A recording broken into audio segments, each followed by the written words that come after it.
Do-do-do-do-do. Hello, hello, hello. All right. Good morning, everybody. Let's get me put down here in the corner. Let's get the link pulled up.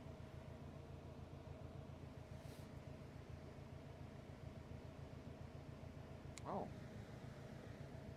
Should probably get the right cable.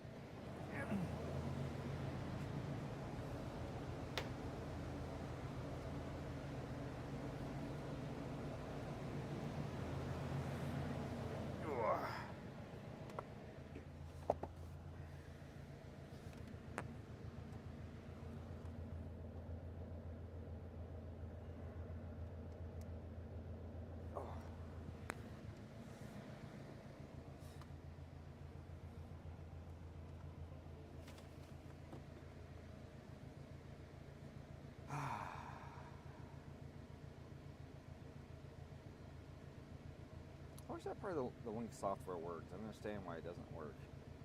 It's really weird. It doesn't has a spot for the serial number of the ECU, but it doesn't populate. I don't know why. I do not know why.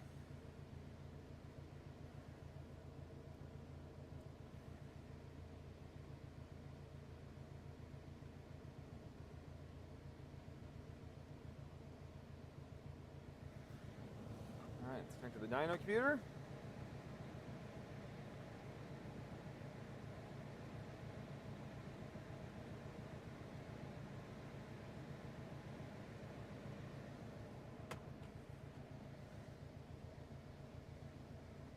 Cool.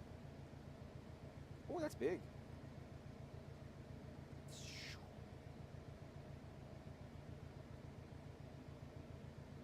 Dennis Erebon. Hello. Welcome. Thank you for joining me this morning. It's almost afternoon. I guess it's almost 11. Boy, there's a big old glare behind me in there. Not that you can see my pretty face at all. Alright, so first things first, set the tach on the dyno.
Pulling 14% right now.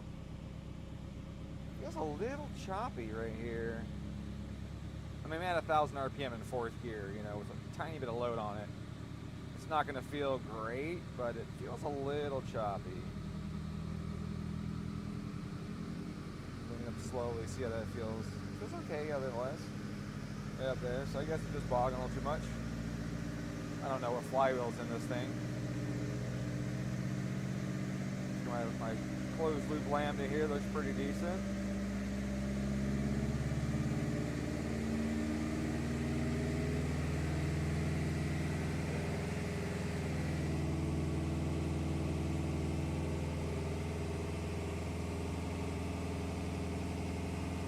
What's going on here? There it goes.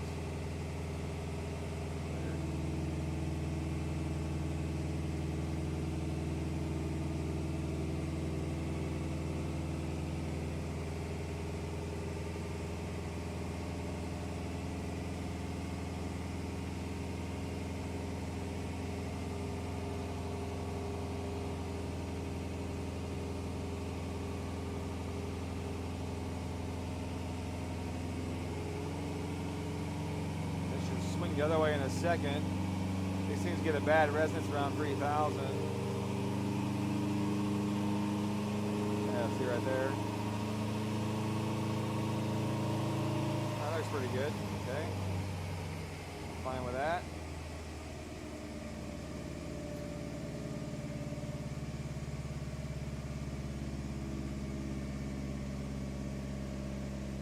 I get the distraction from thermodynamic studying again.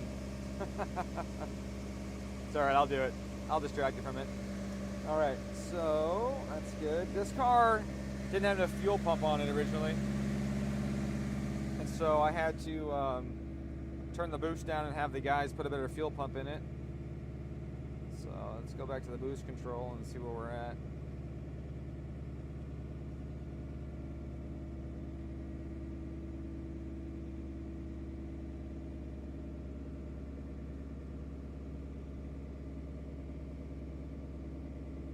Yeah, I turned it down to just under 20 pounds. You can see here. Ethanol, and I didn't add any with ethanol.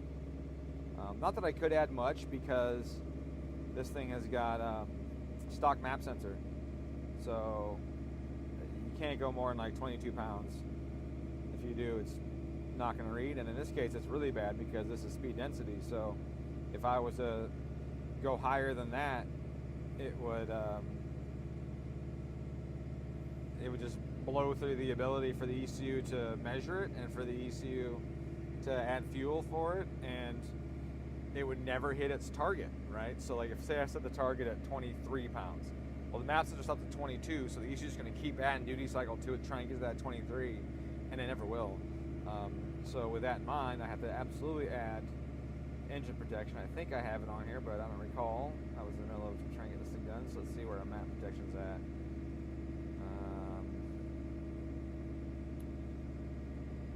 That's definitely not going to be it.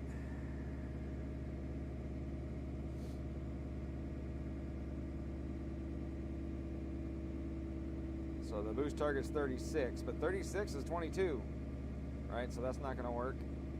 And on this table, this looks like the wastegate duty cycle table. That's not. Let's see. Operating temp is in here. Yeah, none of that's right. That's whack. So apparently I didn't update this one.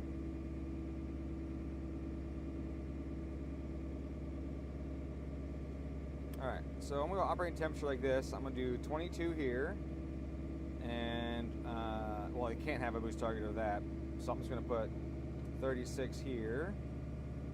And I'm going to hit this button here. Boop, like that.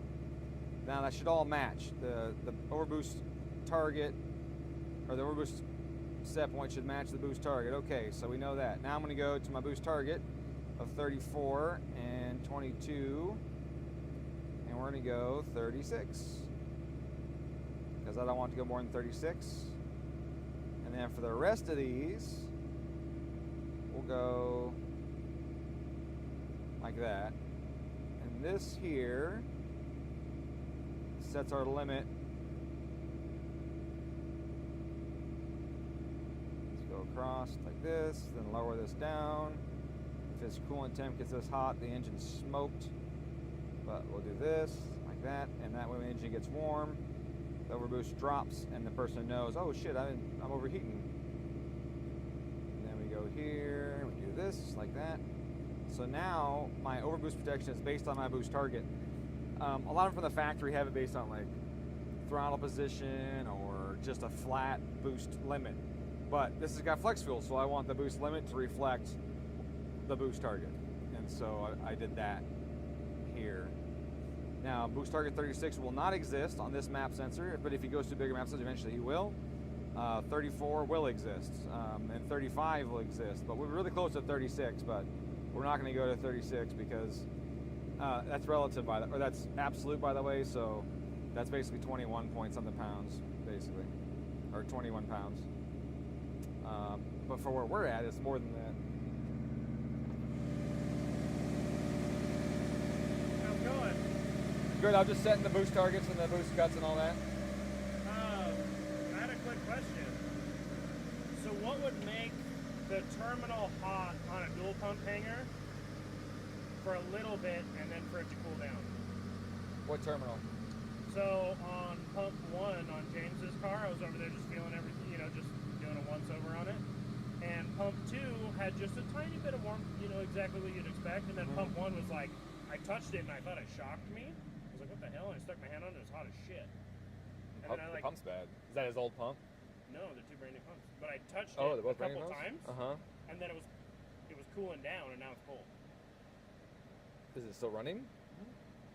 They're running off the same power, so one's running, the other one's running. I mean, unless it's a dead short, which would be hot as fuck, I would assume. Right. I was gonna say a short would be the only thing, or if the pump was clogged and it like locked up and was trying to go. Maybe it's been sitting around for a long time. Could be. Something was in Sitting it. on the shelf. Yeah. And then it finally started turning, and once it started turning, Yeah, then it would go down. that's kind of what I was thinking. Or maybe it was dry, because they're both brand new pumps. So It's possible.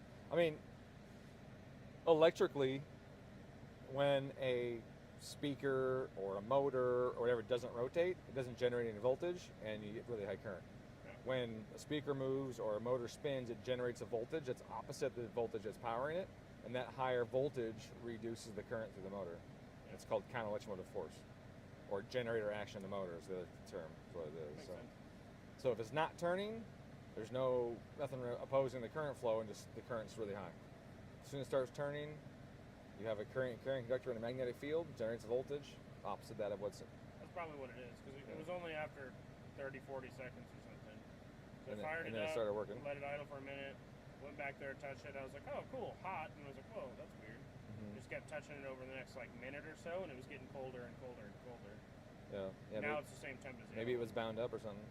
I would cycle it a few times and just double check. one. See if it gets hot again. Yeah. It's a good idea. So, okay.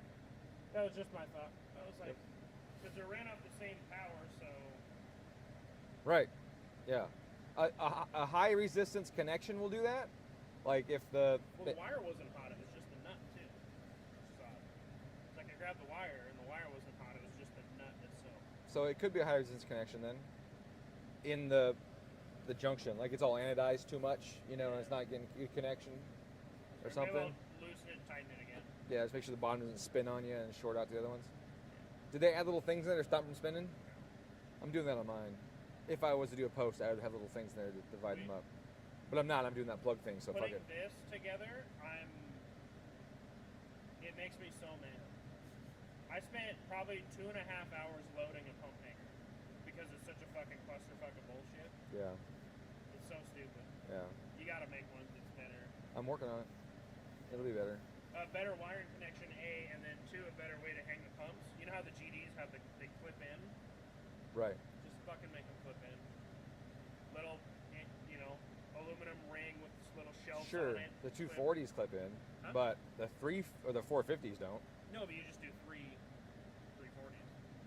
Just make it a triple pump hanger. There's plenty of room for it. Instead of running 2 450s, and that's just the option. Because the fucking ring terminals and the goddamn hose clamps and the crinkle hose, it's just a whole thing. It sucks so bad. Yeah. It's so annoying. The only issue is my connection. I think only has 6 connectors in it. Level, and then 2 pumps.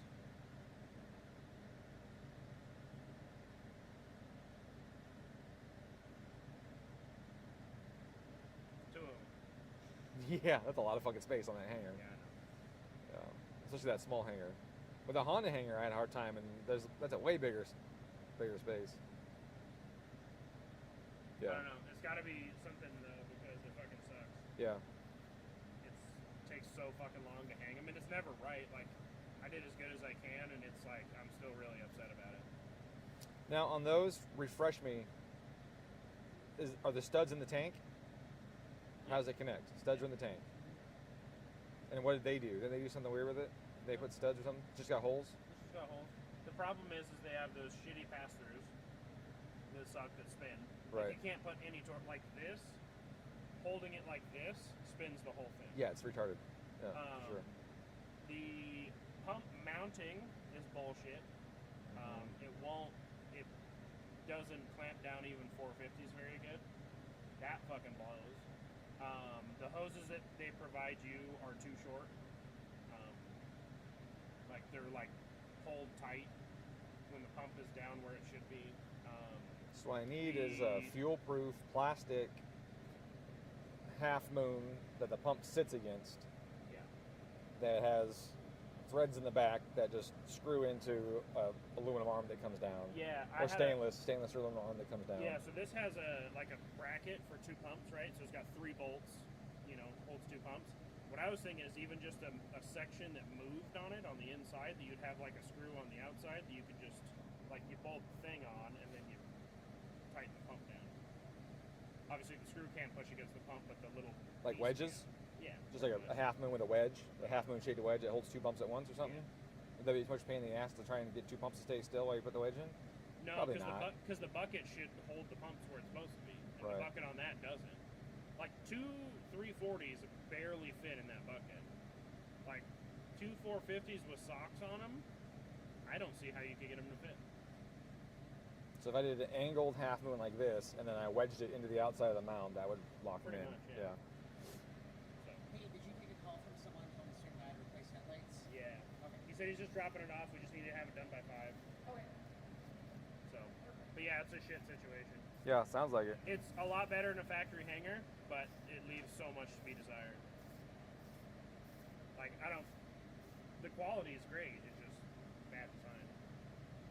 So, and the fittings on the bottom, they're all too close together to put wrenches on them. Mm-hmm. So like you can't tighten them or shit, and it sucks. A lot of good ways to make it. What's the mile per hour on the start speed say there? Would you fold that screen down towards me? So I can read it better. There we go. Does that say 50? 50. And the start is 50, right? Okay. All right, let's do a poll. Find out. Is it top mount? Yeah. Did you step on a roller?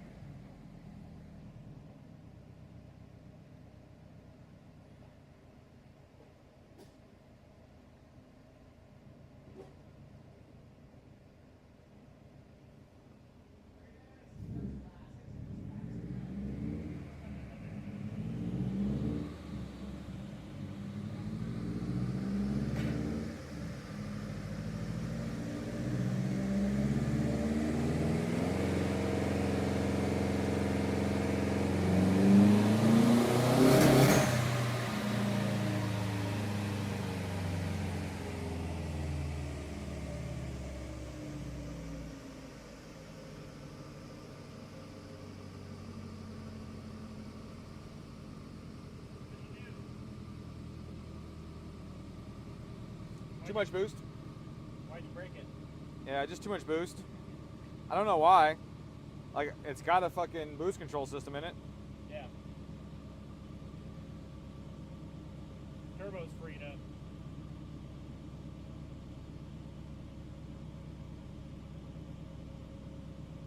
Still stayed in stage 2, never hit stage 3. What the fuck? That's weird. Stage 2, 3.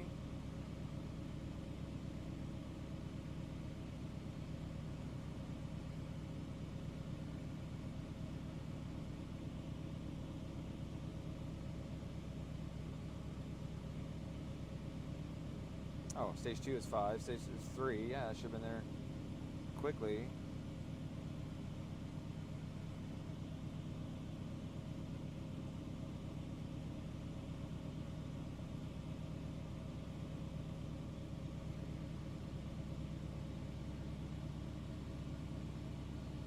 %, gave me that much boost? Oh, that ain't good. That's not good at all. Alright, let's raise this up. Reduce our signal strength.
Yay, fuel pressure and boost.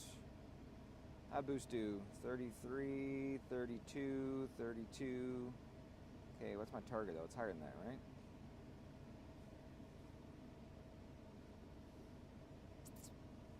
Alright, boost. Boost target is 4 pounds higher. It only says closed loop stage 2 active. What the f... Am I really that far from it?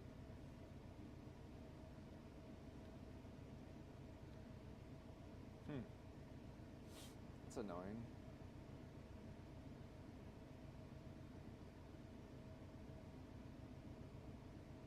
There's no integral in stage 2. It's all proportional and derivative. So if I don't hit stage 3, it won't seek that boost target. I don't like how sensitive this is being, like a couple percent. That's rough. Now, that being said, by raising the frequency, I had this I called a lecture about this last week, and I showed how, I talked about how frequency affects your boost control, and I just did it just now. I raised the frequency, and look at that, the boost went down. So that part at least proves to be true. I do not like how low this duty cycle is for the boost target. That does not make for a good. That does not make for anything good, honestly. And actually, since I'm not doing that, let me do this, because I don't want.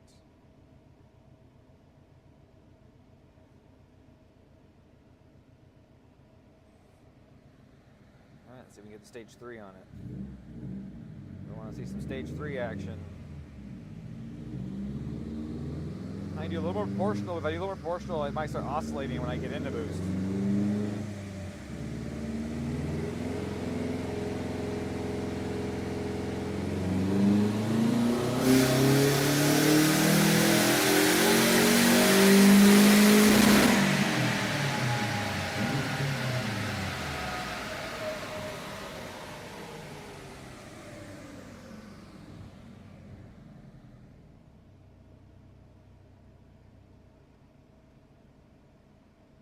Okay, why did I cut?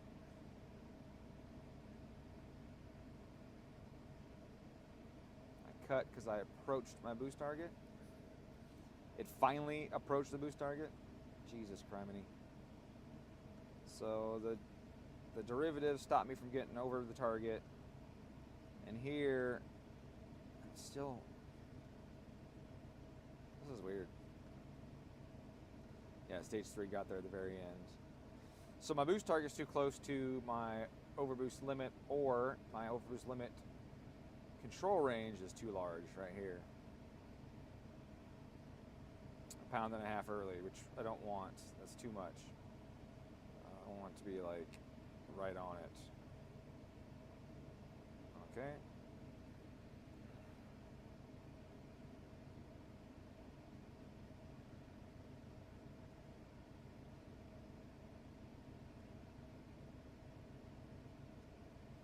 Okay. So you can see that the different stage 3. I need to give it stage 3 a little more authority. You give it too much authority though, and it'll push you through it. So you got to be careful. You'll spike over your boost target if you hit stage 3 too early. I mean, 5 pounds is pretty early on stage 3, but it'll work.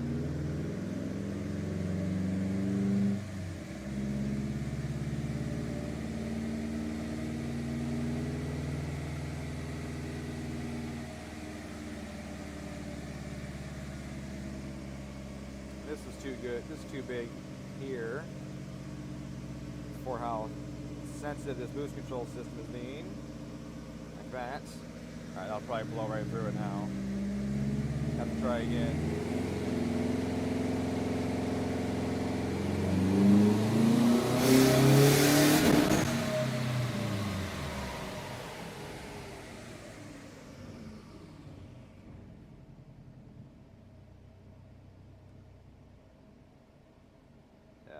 My boost target is just too close to my limit. Can't do shit about it. I need less proportional, like I thought. Boop, boop. A little less derivative. It's catching a little too strongly. And this boost system is just way too sensitive. Pain in the ass.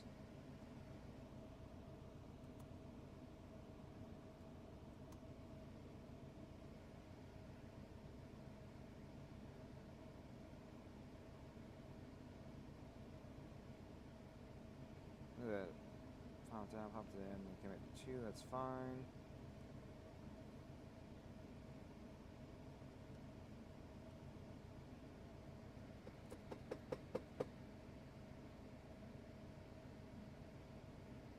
I'm just too close.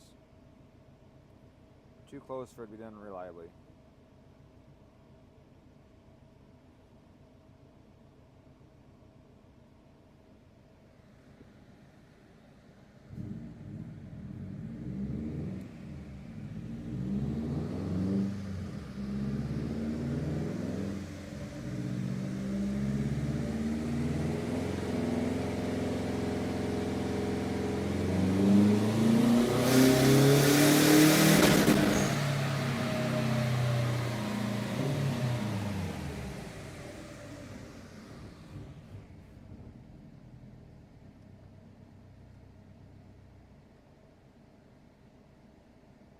Wait, I turned the boost target down to 34 points. Why does it say 35? What the fuck?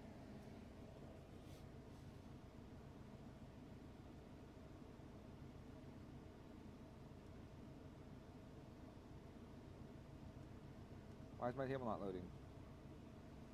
Ugh.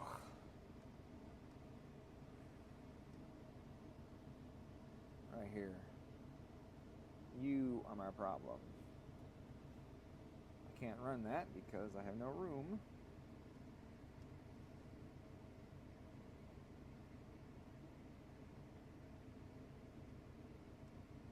Okay, that'll fix that.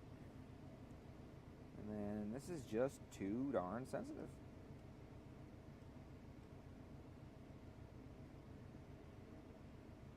Damn it.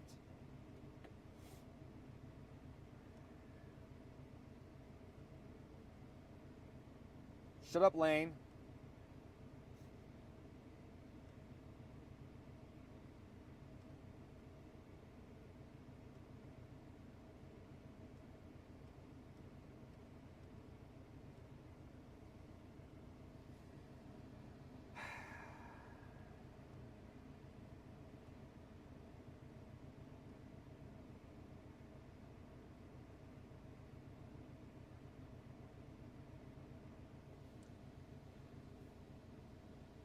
Something weird going on here.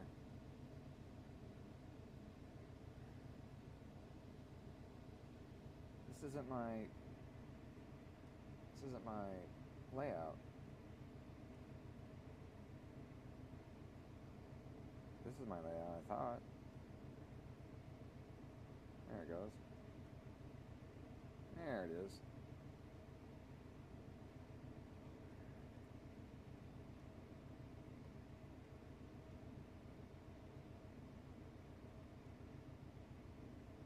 Let's go look at boost. And so you see the derivative is capping. The derivative and the proportional both are causing a little oscillation right here. And you see the proportionals adding because we go stage 2, and then it's like, oh, let's add some stuff. And then I hit stage 2, 3 immediately because we get close enough to the thing, which is good, except that I just have these a little too close. I think this has got to be a little greater because this thing is spiking so bad. That'll help minimize the spike. And then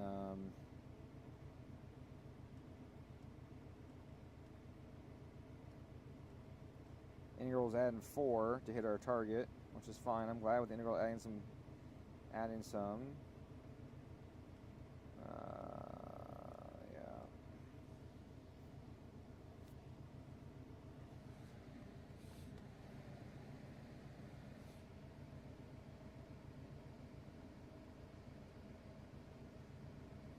All right. So what's next? Oh, the dyno's gone. How did the dyno go away?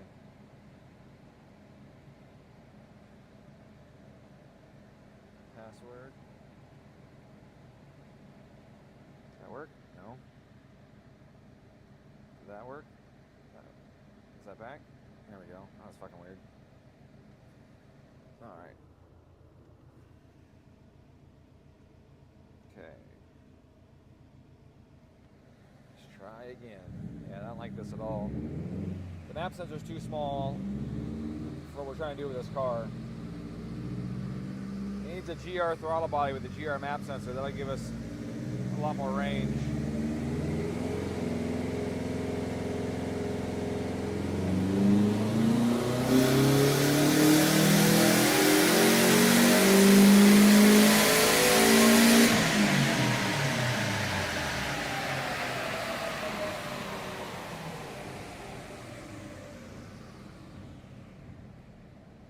Okay.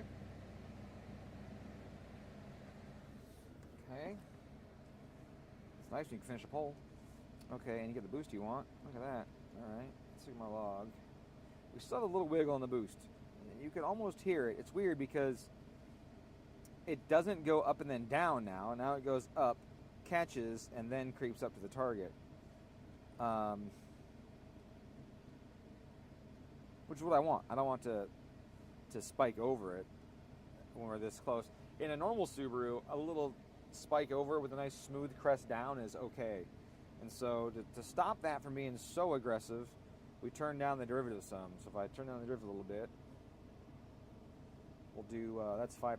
We'll do 10%, like that. Then that should reduce this wiggle a little bit. The proportional still has some play in that. Some say in what's going on there. We'll see how the proportional behaves. With that, let's go to our log. Okay, timing right now, 13 there and 16 up top. Well, that 16 up top is not very much, and that would explain the diving torque that we have there. That, and it's a 2.5 liter. Our differential fuel pressure is dropping. We got 55 and then 47 at the lowest point there, at 49-ish. That's okay. That's not too bad, but what's this thing having it now? Just a bigger pump on a factory hanger. Yeah, so the factory hanger is still an issue. That's one thing that you just see, that the factory hanger is too fucking restrictive for a big pump on these things. That hard line is just so tiny, it just can't flow. And we're seeing that right here. We're still dropping 5 pounds. We're not even close to the limit of what this pump that they put in this. I think they put a 450 in here, right? That's not even close to what the limit of the pump would be. And as you can see, it's just, it can't hang. Can't hang through that tiny little feed line.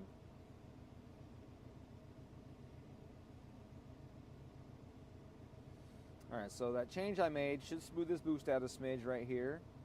It should stop that from just plateauing. It should let it ramp up a little more right there. So we'll see that. Our lambda is really good. Look at that. It's only pulling like 2%, and we're right on our target. Our ethanol concentration is on the screen somewhere. Where'd it go? 58%. Okay. So this timing is very conservative. Let's go to our knock and see how the engine noise is. It looks like our engine noise crested our threshold a smidge right here, and so it pulled some out of cylinder 4, which would also aid in that big dip we see in horsepower at the end. And looking at this, looks like 2 and 4 are louder than 1 and 3. That's naturally going to be that way with them being closer to the knock sensor and on the same side of the block. There's no separation, of the block between the two of them. So 1 and 3 are quieter. I actually have cylinder 2 turned up, and I have cylinder 1 turned up. I have cylinder 4 turned down. So I got 1 turned up a little bit so I can hear it better. 3 turned down a tiny bit, and you see here those two are on top of each other. But 2 and 4 from the beginning are louder, and that tells me that they're just too loud anyways. And I have 2 turned up. So let's turn 2 down. It only needs to go a little bit. And then 4 is turned way down.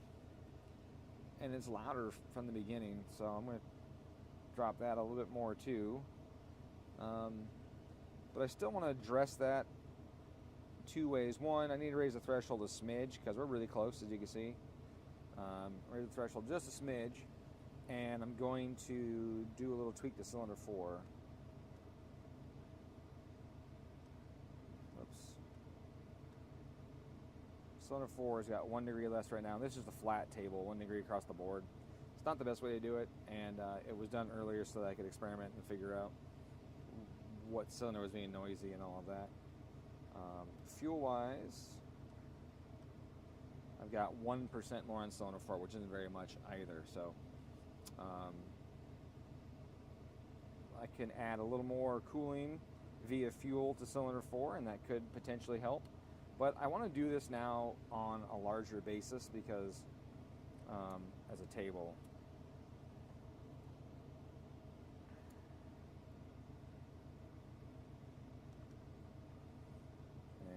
Cylinder 1, I don't actually want this, but I want cylinder 4.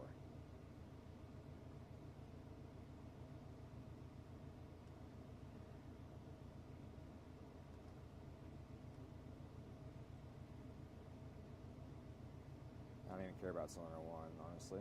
Just make sure that's all zeros, though. It should be, yep. Now go cylinder 4. I don't care about adding fuel at idle. I'm not having an issue there. I do want to add a little bit of fuel up top, though, for it. We want a little more cooling on 4. And that's too high. Let's do this right like so. And wait, that's map. Is that? Yeah, it's that map. Okay. So let's tweak that axis because that's too close. There we go. Let's do that. There we go. Now there's atmospheric. I'm good. Nothing added. And then it starts to add as I get in the boost. I want about there, like that. That'll give us a little more cooling as the load goes up. And for this guy, we're going to do the same thing. We're going to go to table. And then we'll do cylinder 4 table.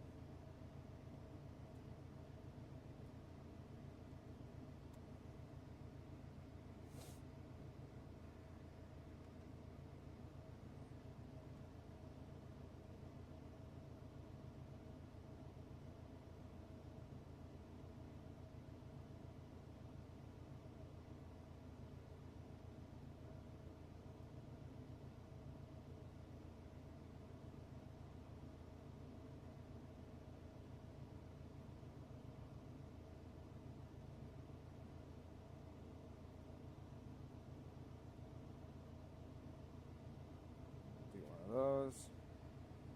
Help that out. Okay. And then we're going to hit this guy. We're going to clear that. And then raise my threshold a tiny bit. Come on.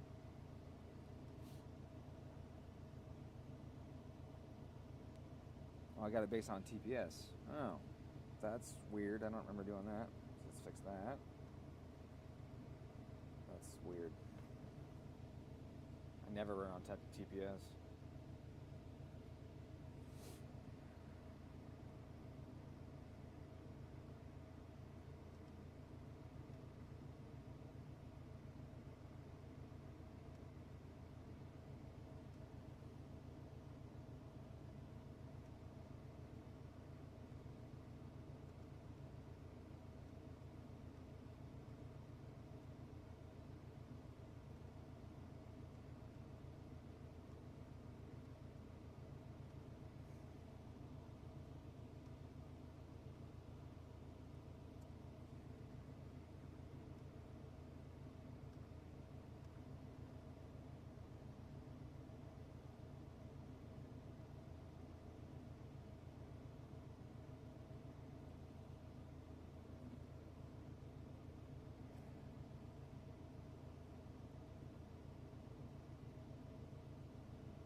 All right, let's test that.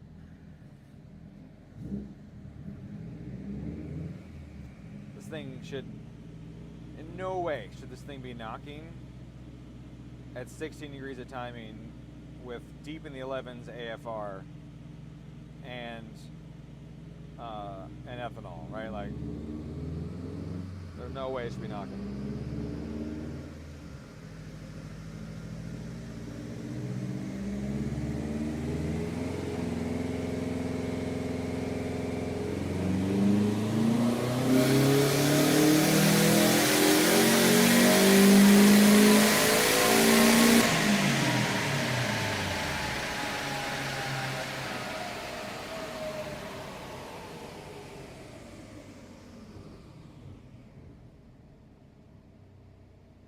So we added fuel and pulled timing on cylinder 4, and it's still our loudest cylinder. Quite a bit louder, but you see from the beginning, 2 and 4 are louder, 2 stays louder than 1 and 3, and 4 is the loudest. And it's got less timing and more fuel. And it's on 58% ethanol, and it's running 11 to 1 AFRs. On ethanol, even, right? Where we at? 7.7, 7.8, so not quite 11s, but, or not quite low 11, but,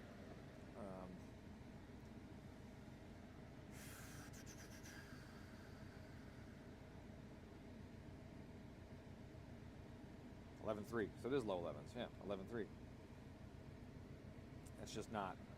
It's not in the realm of actuality. If it is knocking, then this new engine is fucked. Something's wrong with it, right? And that just doesn't make sense. It's brand new IAG 750. It shouldn't be that loud.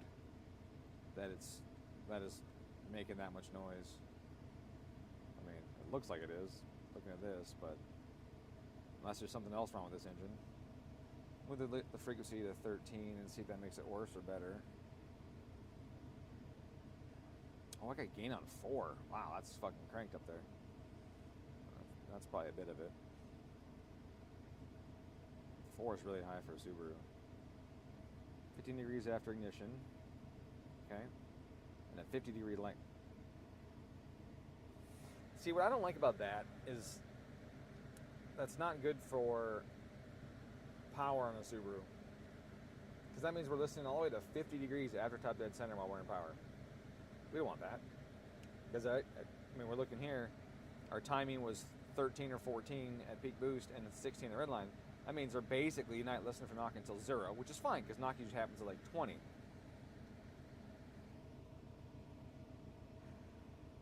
But in cruise, right, the ignition advance is like 50. And then if we wait, and if we started at, say, 15 after, now we're at 35, and then we're doing 50 degrees, well, then we're barely hitting that 20 mark at all. So it's kind of, it's not ideal. It's not ideal to be listening to the engine at 50 degrees after top dead center, because we got valve events happening in this thing, right? There are valve events happening in the engine, and we don't want to have, or to be catching those valve events when the NOx system's doing its job. So this needs to be different. The window start just needs to be different. That's all there is to it. It needs to be an adjustable window or something else. That just isn't cutting it. I can make this longer, right? Like say 25 after, and then the worst it is 10 after. I'm really getting close to when not could happen. And then this 50, if I drop to 40, that's finishing at 50 still at high power. And then in cruise, yeah, basically I'm finishing at the same time and I'm listening later.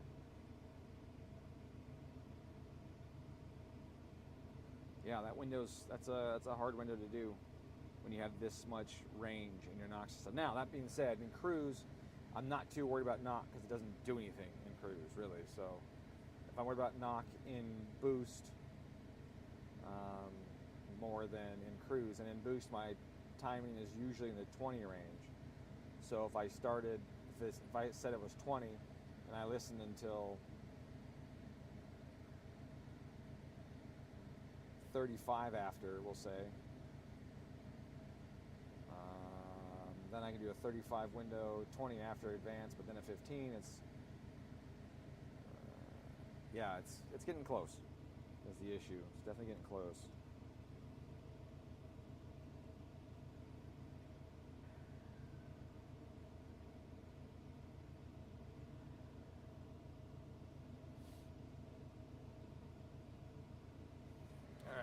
If I shrink that window up and just do it for in power and make it just around the knock event where it would act, that might help me isolate whether it's engine noise or not. Every time in this training. Oh, and my decay rate is way too small. Wait a second, that's good. Another thing. All right, good.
So I added timing right here, and power didn't go up at all. Man, that is not expected. That is not expected. For this much ethanol, how much made it to it? I got half a degree more timing up there. You would still think that half a degree up there would bump the power up some, but it didn't. It didn't at all.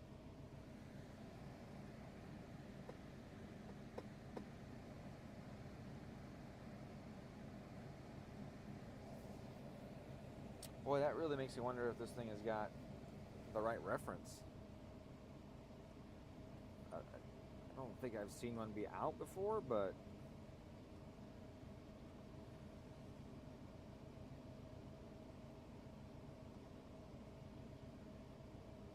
that's really interesting.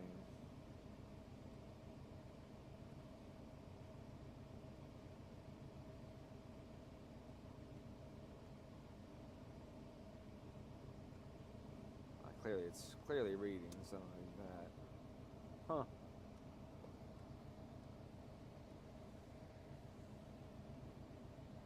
More timing made no fucking difference. Well, that tells us one thing. We don't need it.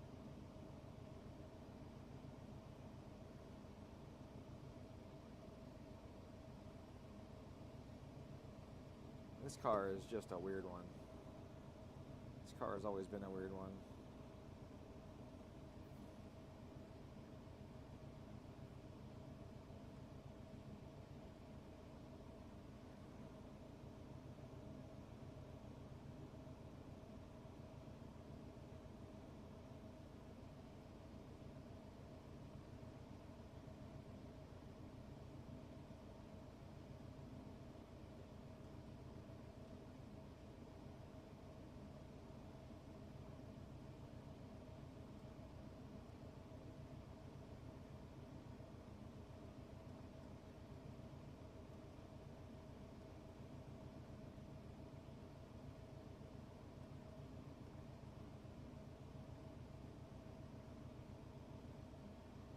down here. Our charge temperature says 140. Really, that high? In boost, it's that high. So we're pulling 2 degrees out for charge temperature right there.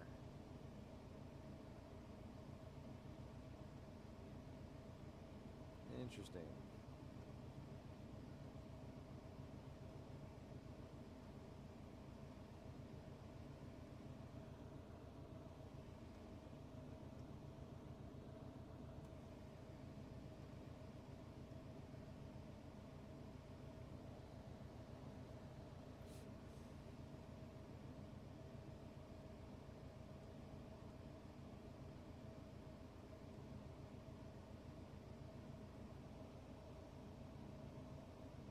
So we're down here at 16, so it's definitely following the intake air temp.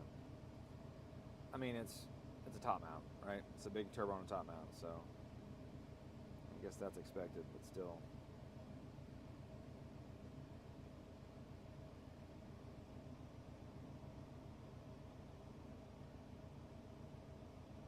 What the hell is it?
Pulled 1 degree. Okay. Pulled 1 degree. Stayed loud. Didn't get any quieter.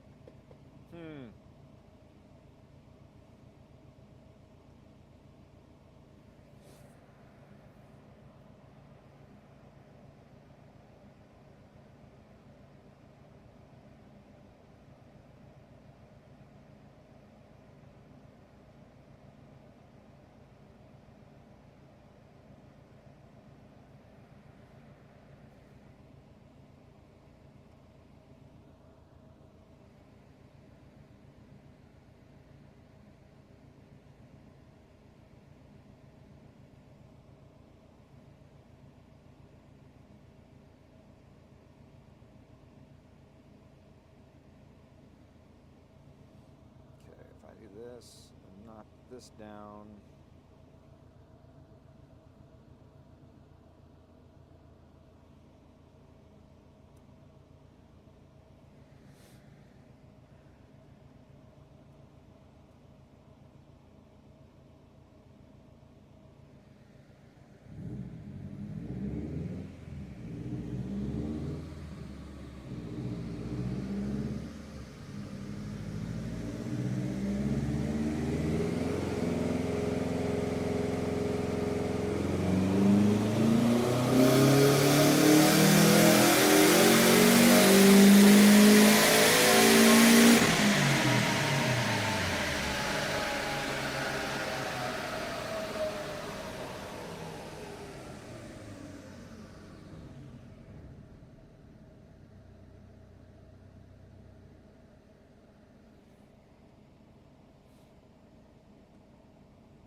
Still fucking loud though. It's louder than everything else around it.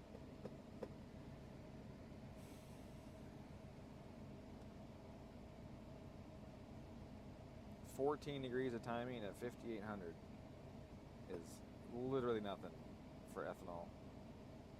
I mean, that's pump gas numbers. Fuck, pump gas at like 4,000 RPM. That is literally nothing.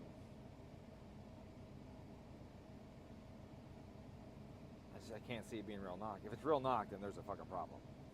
There's a serious problem. If it's not, then this thing will live forever. You can see it just gets louder instantly though. Like 2 and 4 are way above 1 and 3 immediately. And then 2 and 4 just continue to get louder. So something is happening either on that bank or at the same time that bank is having its ignition event. Something is making noise. Often something like that would be valve lash on, say, number 3 or number 1. The valves are loud, and that's when that cylinder's having its combustion events. We're catching valves on the side. That's going to say, oh, number 4 is loud.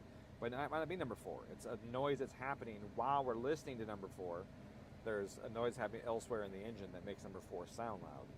So a valve lash or a piston slap or something else could be happening on a totally different cylinder, and that'll get picked up by the knock control system.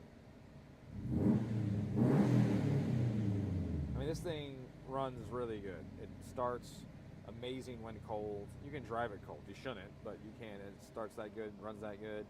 It's making decent power, you know, for a DOM on ethanol.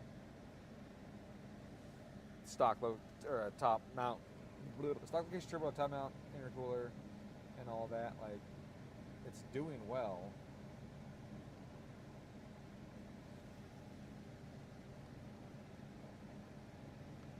Look at that curve. Like, that's a great curve. Like, that's a pleasure to drive. Minus the fact that it's laggy as shit down low, but welcome to stock location.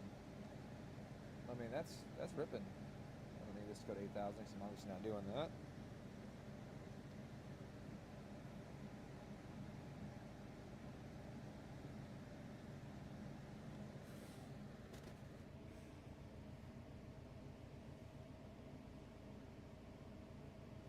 I'm going to bring that threshold down a smidge more.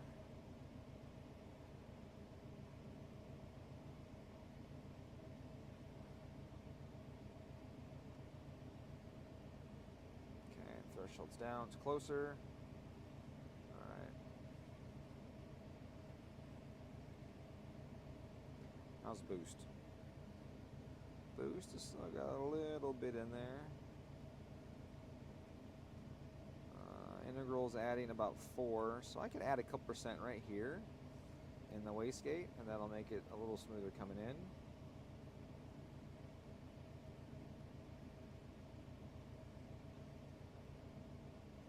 Right here.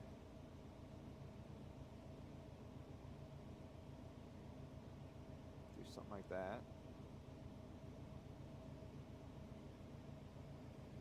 That'll make it a smidge smoother coming in.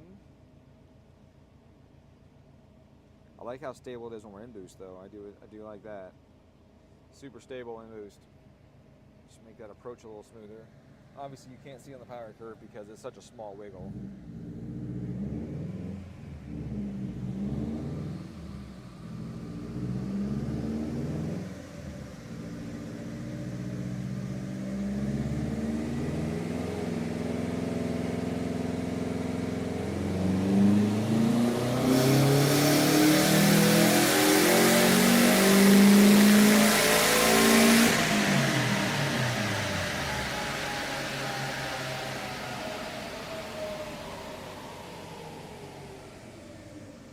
Well, I made it a bigger wiggle.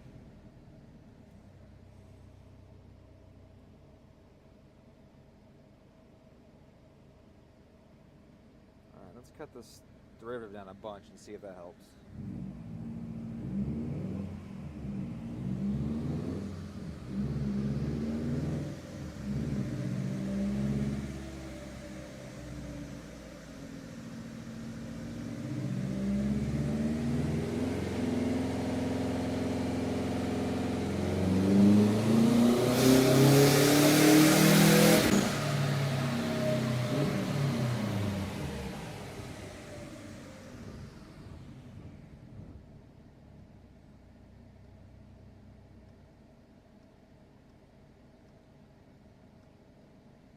looks like that made it even worse. So it looks like the integral or the proportional is the main source of it. Derivative was doing its job. Proportional is just adding too much immediately and causing that spike.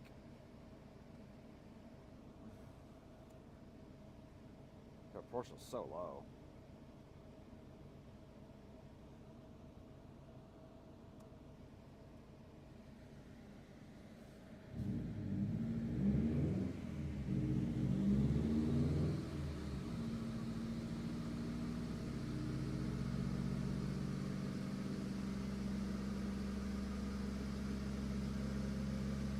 Why is there a cut? What's that cut for?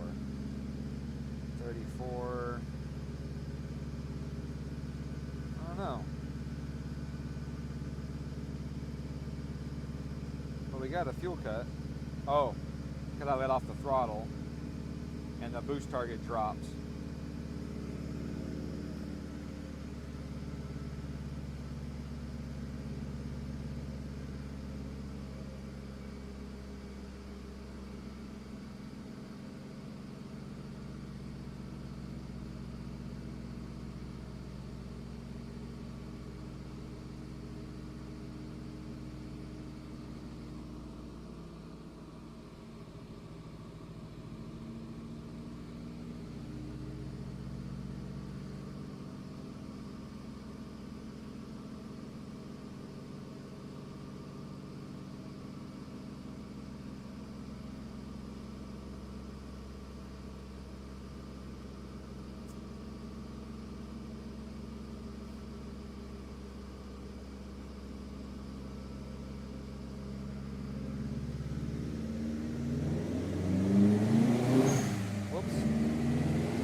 Better.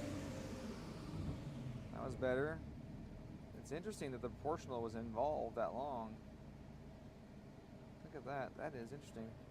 Because I enabled it and I let off and I got back in it again and it stayed enabled. And even then, with it staying enabled, it didn't cause that big of a deal. It looks pretty good, actually. Yeah, a little wiggle, just a smidge of wiggle. Well, I brought that thing down, so pretty close to the noise level that it has right now in ethanol. So that's a good deal. Got that pretty damn close.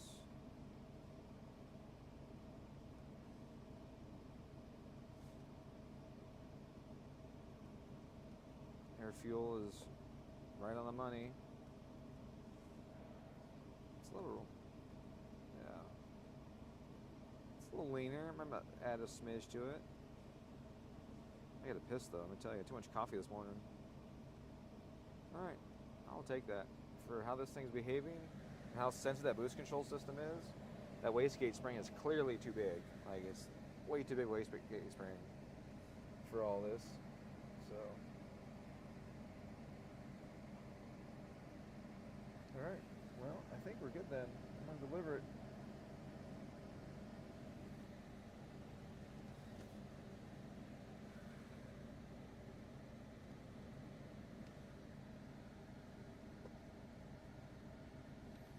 Green one was a little lower here. Must have been some heat. Is that the last one? We're doing those back-to-back polls. I bet the air temp was a lot hotter. Let's see. Let's go to the boost one. 130, 140, yeah, so it was hotter, which means we were pulling more timing out of it. General log, 15, yeah, so probably more out of it. Cool, well, hopefully it's safe and lasts a long time for the guy.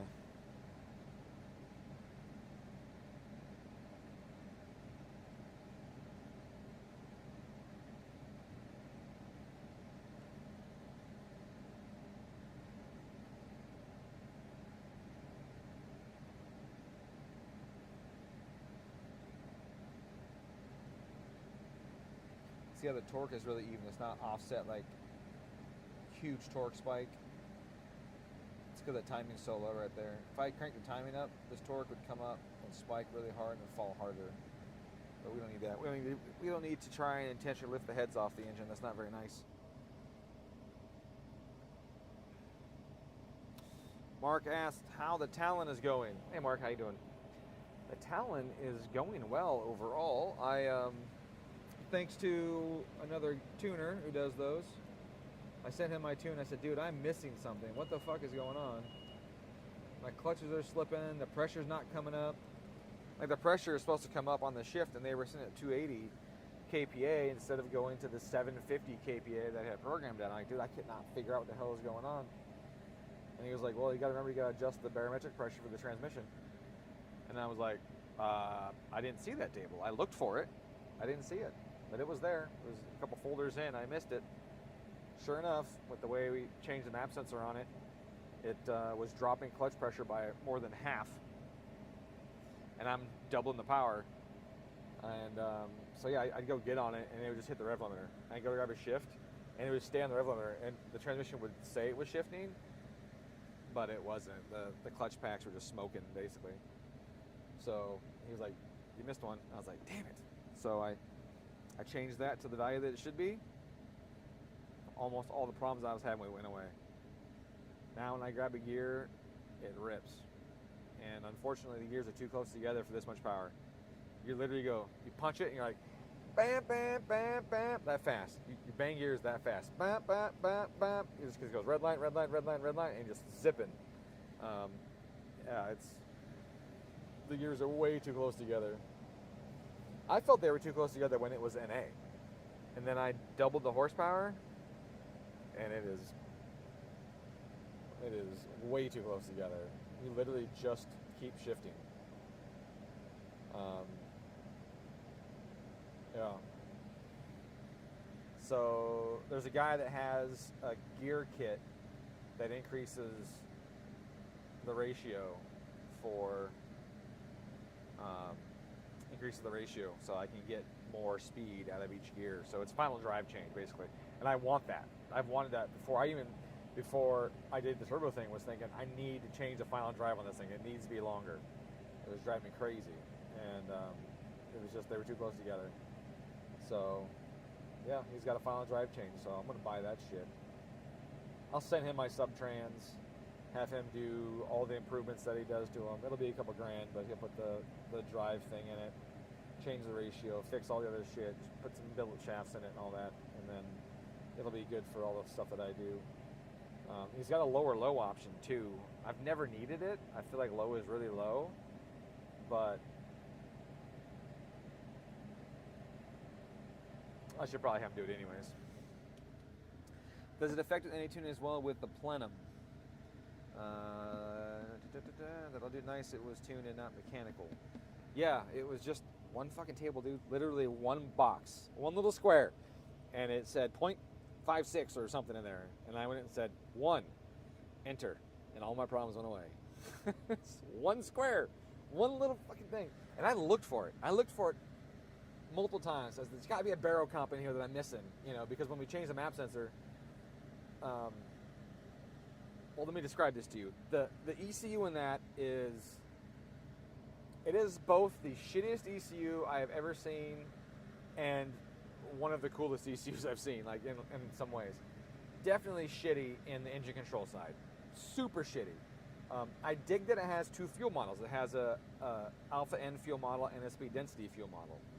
The problem is that it's not an actual fuel model, right? So it has the 2 fuel models that you can switch between, speed density being idle and low stuff, and alpha N being up top, which I hate, by the way. I wish it was the other way around. But they're not actual fuel models. They're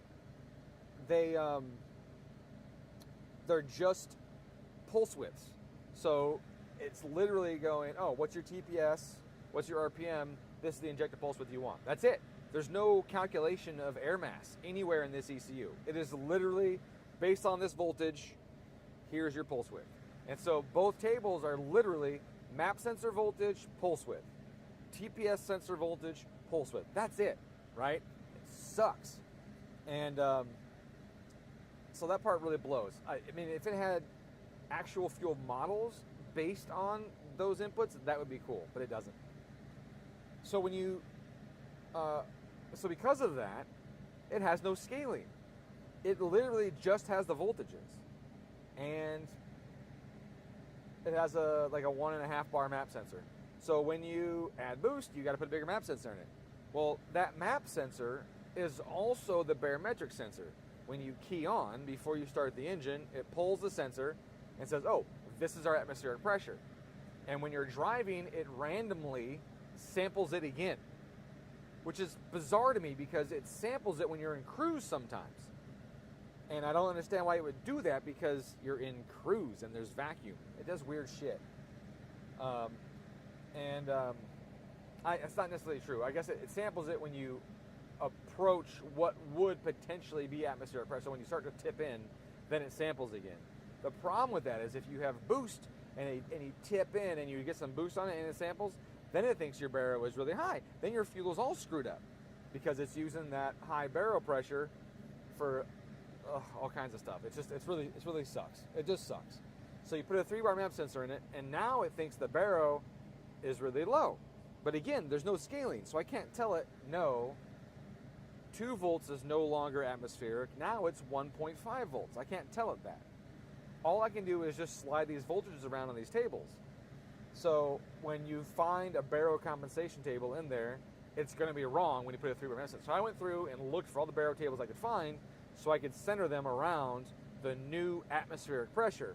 And I did not find that table. I looked for one. My brain just completely missed it. And because I didn't see it, I was not giving it near the clutch pressure it needed. Does that mean my clutches are smoked? They're not happy. I know they're not happy. I could smell. I thought it was bad cat. But there was 2 smells. And one of them I'm certain is clutch burnage, and the other one I'm certain is the cat. So when I fixed that, the smells went down, which sucked. I already have one clutch pack set at home. I bought one, and I was going to get a second one, and I didn't. But now I'm going to because I'm going to take the subtrans out, send to Adam Brown, have him do the other shit. I'm going to do my clutch packs in mine while that's happening. So, anyways. How's it going? It's going way better. It's going way better. So, you can use ChatGPT to find anomaly tables. Yeah, that would not have worked. That would not have done a single thing for me because that's not an anomaly. It's a perfectly normal setting in the table. There's no anomalies. It wouldn't have found that. And then, does it affect NA tune as well as the plenum? Yeah, so I don't know what you're saying. Does it affect with NA tuning as well as with the plenum? Yeah, I'm not sure what you're asking me there. If you're talking about the issue that I had before, it's only affected because I have a 3-bar map sensor in it, which you would not need NA, so it wouldn't cause any issues on that. So the 3-bar map sensor is the only reason that I had that problem, and I only had 3-bar map sensor because it was boosted. Had nothing to do with the plenum, and nothing to do with any of that. So NA-wise, the plenum's fine. That doesn't cause any problems. It doesn't give us any top-end horsepower. It gives us low-end horsepower, and it gives us low-end torque, and that's a benefit for sure. For some people, they want low-end grunt, and so for that, it's good. The problem is that spending that kind of money to sell a manifold for NA guys that want low-end torque is hard because I don't know if I'm going to get enough of those sales. Because guys are like, oh, I want to increase low end, but they're not going to want to lose top end for it. But I mean, you can't, right? You can't have both. Everything you get is a compromise with an engine. It has to be a compromise. If you want increased low end and increased top end, well, then you need better valve events via a better cam, which is going to be hard to beat what Honda did for a cam, because these things aren't emissions controlled like road-going cars are. Potentially you could get it, maybe, if the cam was really, really good. You need boost. You can do it with boost, but that's about it. Other than that, any change you're going to make is going to either give you more top end or more low end. So what my plenum does is gives us more low end, and then spools a turbo faster. And let me tell you, holy shit, does this spool turbo fast? It spools the turbo so fast that I'm in boost in cruise. I just start giving it throttle and cruise, it's already boosting, and I'm always pulling the throttle back, and it's just spool, spool, spool, spool, spool, and I'm like, pull it back, like, cut it out. So it spools way fast. And I mean, it's not just the manifold, that's also the whole vehicle in general, but it spools really, really fast. And no turbo that I can find so far will operate correctly on that engine. So the boost is basically uncontrollable. I have a half bar actuator on, so a 7-pound actuator on the damn thing, and it hits 20-something pounds of boost set from the factory with their 7-pound actuator. So then I pull all the preload out of it to where, like, there's like a millimeter of preload to get it on the arm, and it goes down to 17 pounds. If I take off the arm and just let the wastegate flap open, it goes to 14 pounds. The wastegate hole is not large enough for that engine with that turbo. And that's a serious issue, because I want a 7-pound system.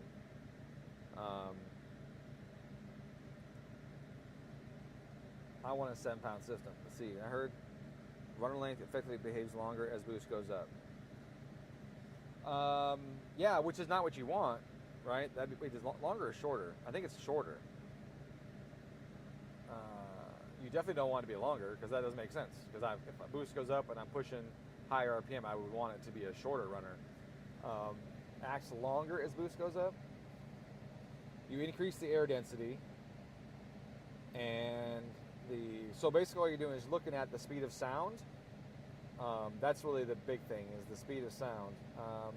Density goes up, that gives you more inertia, which would happen with a longer runner length, so in that regard, yes. And what does the speed of sound do in a more dense medium? Does it go down or go up? If it goes down, then that's two factors that would make it act like a longer runner, and that'd be correct. I forget if it goes down or up in higher density. I think it goes down. Speed of sound with air density. The speed of sound air is inversely proportional to the square root of the density. So if the density goes up, then the speed goes down. So yeah, then it would absolutely act like a longer runner with boost, which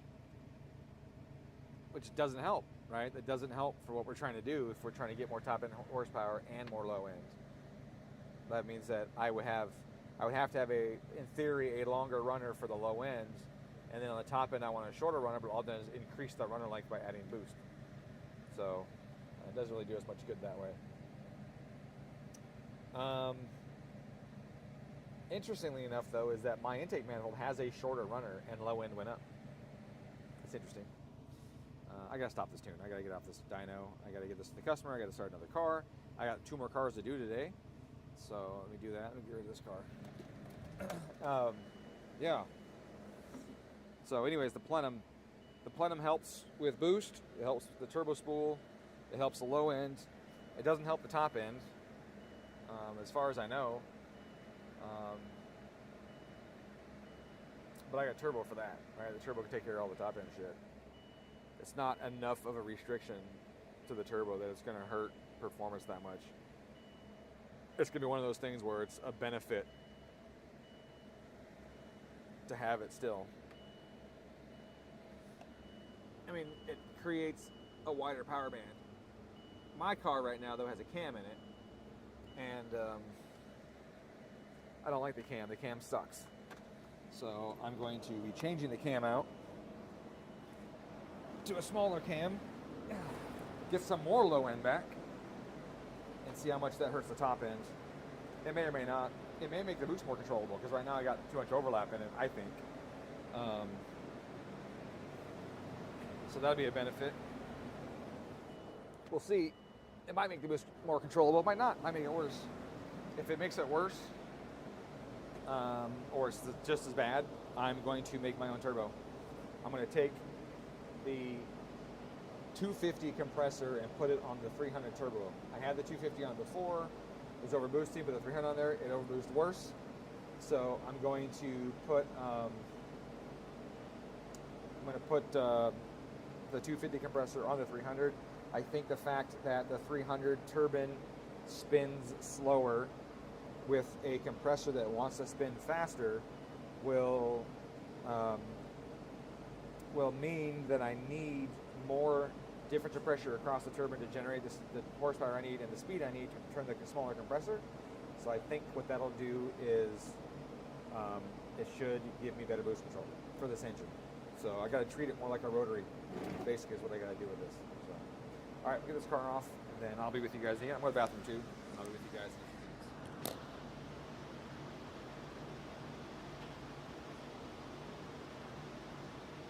I'm going to plug my laptop in because I don't, it'll probably go into sleep mode, and then I lose my stream, and I got to start over, etc.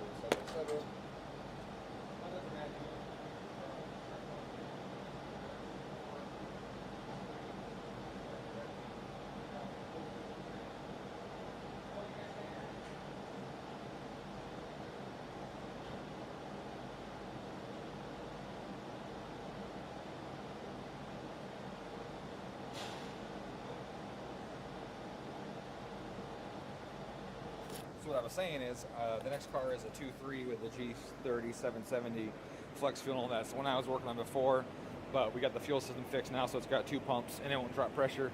We should be able to make lots of power with it. And then the one after that's a 22 WRX. I'm not sure what order I'm going to do them in. I'll do whatever order these guys want me to do it in, but that's what's coming up next.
really clunky to package, so I was trying to figure out what I would like, because I never really thought about how I would do it, but I think that's how I would do it. Is put in that little pocket on the bottom of the front tower driver's side.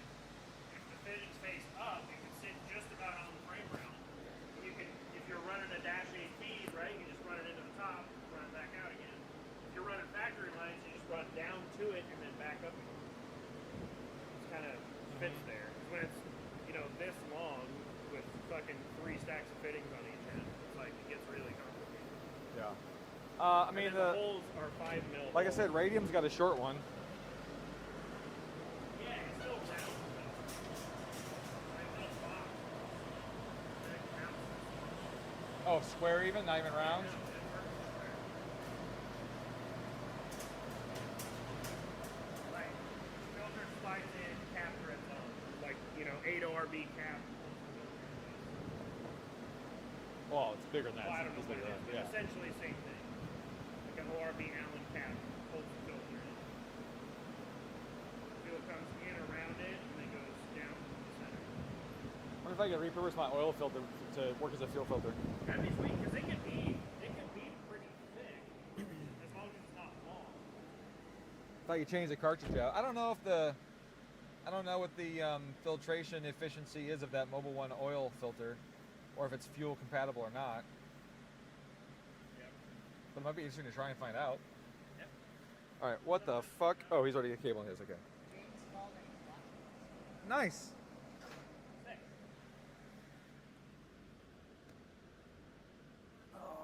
James, Chase says he's watching this. Says you're watching the stream, and you're up next. So I'm in your car right now. Let's see what we got. You can ChatGPT. Gotcha. Use it right up in the eyes. Only run over short run results. Basically, what you just mentioned. So that Blouch turbo was like a Dom 1.5, I think is what that one was. Now I'm on a different car, and I want to like change the title so that James has his tune separately, but then I lose all my viewers, so I don't want to do that either. So, okay, so today now we're on James's car. This one is a 2.3 with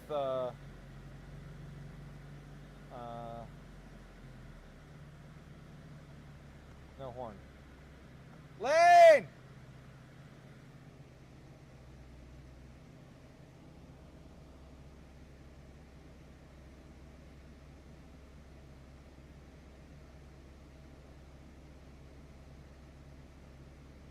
So now we're on the next car. This is a G30 770 on a 2.3. This thing's gonna fucking rip.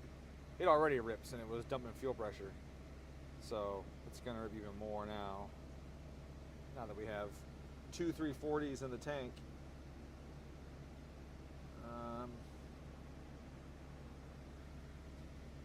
Yeah.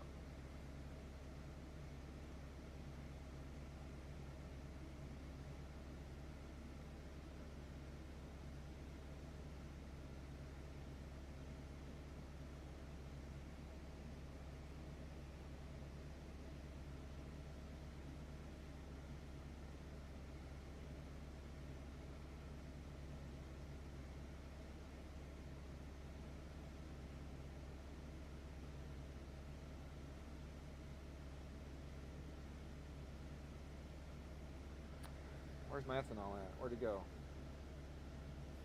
Lambda, AFR, injection, I don't see it.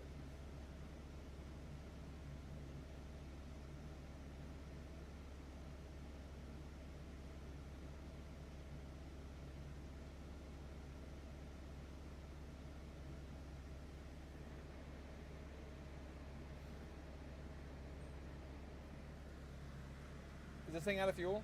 Huh? Is this thing out of fuel? No, I have the thing hooked up back there wrong. The hanger? The level, The yeah. level? Oh, okay. How's I it forgot wrong? to tell you. Is it just backwards or something? No, I used the 2 blue wire. I did the thing where I just assumed, and I needed one of the blue wires and then to ground. I needed the blue and the black, not the blue and the blue. Sure. So you use the reference for the temperature and the level. Yeah, Okay. exactly. Okay. So, And then I got a check engine light. The check engine light is on for the temp error because obviously, you know, it has its own wire taken off of it now. Should be right. analog temperature Temp 3 above, 3. Yep. You And can that's- just ignore that one though. And that's fuel temp. Yeah, we have it With the so ethanol, yeah, we don't need it. So, that was kind of my thought. We could just turn that one off. It's redundant at this point. yep, absolutely. Which will take care of that, and then obviously the level will work. When I go to button up that hanger, I'll just swap those wires over. Okay. 910 supply for E voltage. That's just because you had low battery earlier. Yep, it did From die. the key being on Or for a just long about, time. Just about died. Okay. Yep. All right. Sweet. Also, Devin's car, I can't get Lambda to communicate. It took a shit again. So, well, no, it says Lambda in the. I pulled up the G5 software, and it shows Lambda just fine. It says 9.7 idling, 9.6. Oh, like it's idling. working. It's working. It's not talking to the gauge. So the cluster is asking for AFR, not for Lambda. But I can't find it in the CAN stream either. So Okay. there's just a communication error. Yeah. So find out where in the CAN stream it's supposed to be on the cluster. It Okay. should say index, and then it should say how many points past that. Okay. So find out what that is, and then we assign it to that on an output. Sign it on the G5 as an output? Yep. Okay, so on the dash, go to CAN stream. Yep. See where ethanol is if it's on there, or the lambda. I'm sorry, lambda. It's lambda, right? It says AFR. AFR. Yeah. Okay. See where that's at, and then does it have adjustability for scaling on it or not? No. Okay, but should tell you the address though. Yes. Yeah. So find out what the address is, Okay. and if it doesn't tell you it's 29-bit or 11-bit or sequential or whatever. Okay. Does it say that on there? It does, yeah. Okay, yeah. So get that info, give it to me, Okay. and then I'll go into CAN setup on here, and then I'll just add that as part of the stream. Okay, yeah, because I can even do it on mine too once we figure that out. Yeah. Oh yeah, whatever computer, Yeah. doesn't matter. Yeah.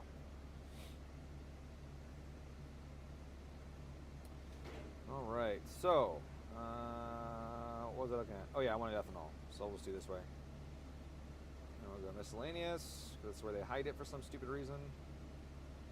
We're at 68%, so we should be ready to boogie. This should be boogie town for sure. This thing sounds so good and makes so much fucking power. I'm gonna leave the windows down because it sounds so good. We go to boost. Let's see what our target is. I know I turned it down because they're having fuel pressure issues.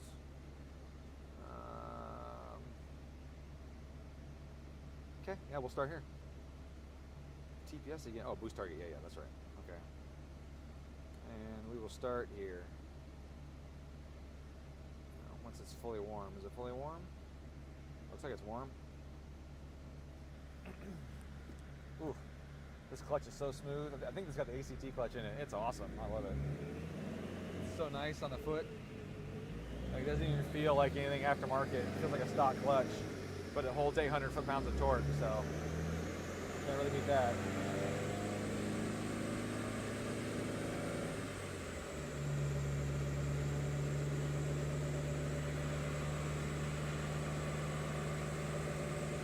I don't know if the e-boost shows pressure or not, but you're going to want to get a CAN gauge anyways, because with this link, you get a CAN gauge, it'll show you 12 parameters at once and do all kinds of cool shit. So you can sell the e-boost, get your money out of that. You can even sell the Deffies, get money out of those, and put a CAN gauge in each one and tell it what you want to display. You can have it cycle stuff, you can have all kinds of shit. Your CAN system now is like unlimited in what we can do. All kinds of really cool things. Go to BTI gauges, and they have their little 52 mil or 60 mil, whatever it is, gauge that fits in these. And it's a screen with buttons, and you can have 12 preset pages that you can set up. You can have one display, what they call the fuel thing, which has fuel pressure. It has ethanol percentage. It'll have like fuel trims on it. You can another be the boost screen. It's got target boost, actual boost, wastegate duty cycle. Then you have another one that's the pressure screen, tells you oil pressure, fuel pressure, you know, or temperature screen. You have all that shit, or just have it. One is just AFR, and that's it. One is just like temps, and that's it. All kinds of shit. It's really cool. So yeah, check this out when we get into boost. This thing sounds amazing. We do a light half throttle pull first, make sure everything's working properly.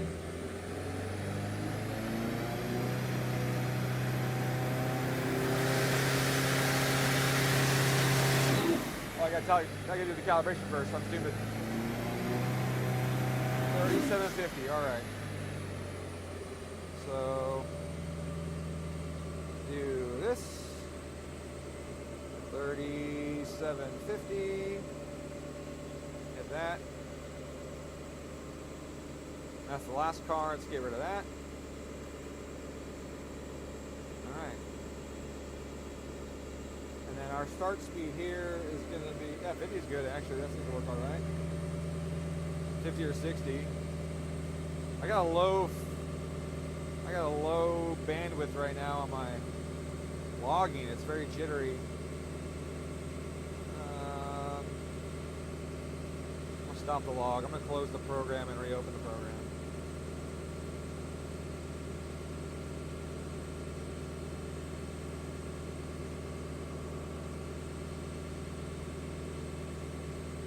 Oh, wrong computer. Ah. On this one.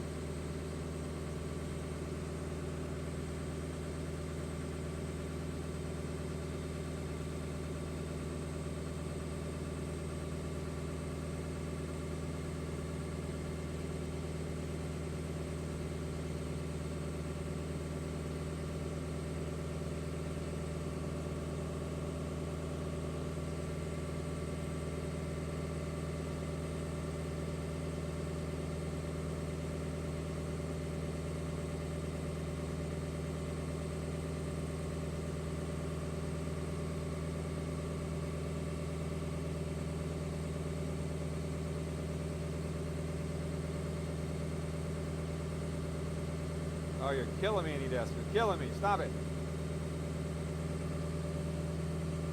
There we go.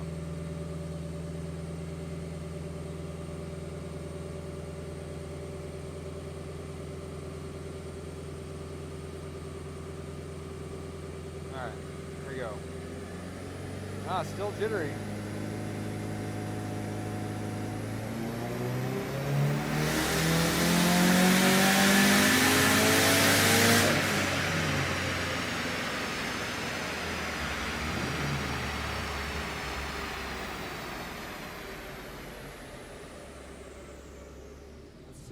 Throttle was 40%.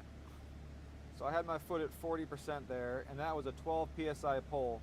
So obviously it's laggy with my throttle being at 40%, and at 12 pounds of boost. How much power did I do? 363. Yeah, it's gonna boogie. I'm gonna need to expand this RPM thing too. That's not gonna be enough. Let's put this to 8,000, like so. All right, let's see what we got. Air fuel ratio within a couple percent. Oh no, it's adding a bunch right there. Adding a lot right there. Right here it's lean. So I definitely got to add some right there. Let's see. It took 14% to hit the target right there. So let's go to fuel. Let's find that spot. Oh, my lunch just showed up. So right here, it took 14% to hit that target. Man, that's crazy. That's a big jump in VE right here. I mean, exhaust pressure is like minuscule, so it's not too surprising. Let's look at fuel table 1. It's the pump gas one. That's really low. I'm going to add to this map because it's using both right now. So we're going to start, it's blending them. So we're going to start with 10% right here. That looks like more of a correct VE anyways for this spot on the table. And we'll do this. And we'll go like this. And we'll go like this. And we'll go like this. Like that. That'll bring it a little closer to actual. Really, this VE should be up there on pump gas compared to ethanol. Yeah, looks better. This might be a low up here, actually.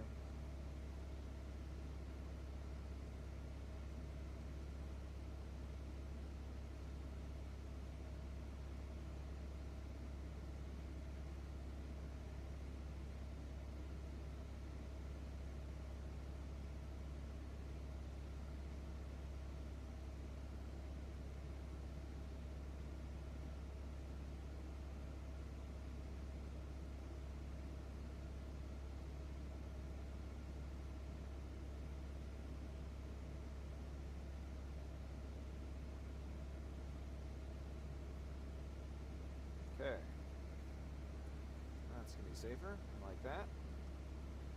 This guy probably needs to go up some more too right here, because we are definitely cranking VE at a low boost like this. This turbo is super efficient right here. So the VE will be very high, and the back pressure will be very low up here. All right, DE is largely a function of the back pressure that we get. Goof that up. And the back pressure will be minuscule on this big ass turbo at 12 pounds. It takes no drive pressure essentially to spin a turbo this size to make 12 pounds, right? It doesn't have to work hard at all. Okay. All right, how's our How's she looking? that there is a 12-pound pole at 40% throttle. Literally 40% throttle. James, you got to send your transmission to Johnny Trans. Johnny Trans is over there in Portland. Send it to him so we can rebuild it, put the better synchros in it, because this thing is, the synchros are toast. That's the guy from Fast and Furious. Correct. And he did. Does he have leopard pants? I don't know. I heard. Thank you.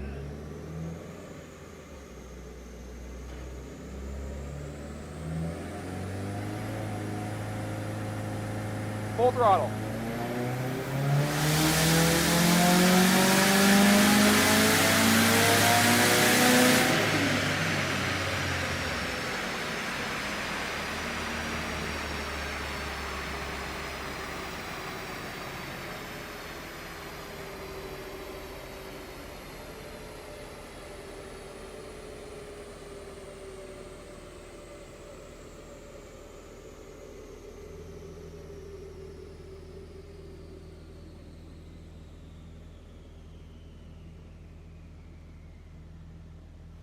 All right, 19 pounds.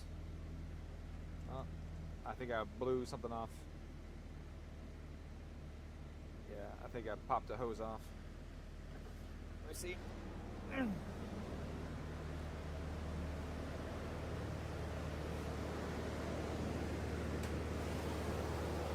Yep, sure enough.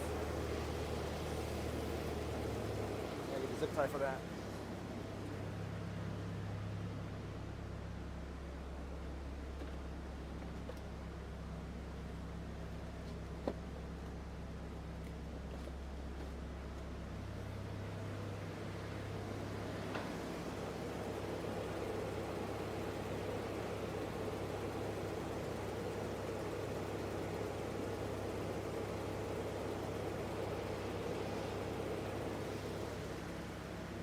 Alright, zip tie is applied. Oh. Alright, so at 19 psi, looks like it popped off at 5,000. I'm guessing that's where it popped off. And that's why it only made 19 pounds, even though it was requesting 20 something.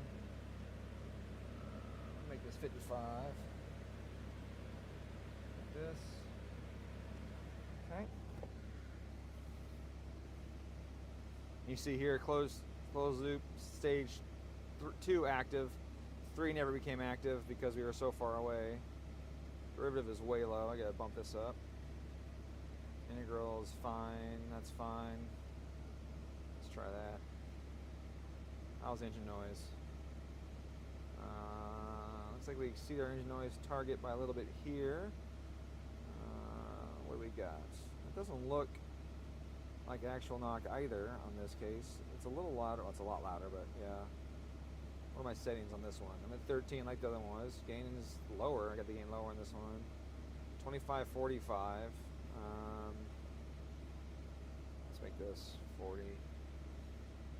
Let's go slow. Knock table. 4 more. 3 is loud. Starts loud and falls off. That's interesting.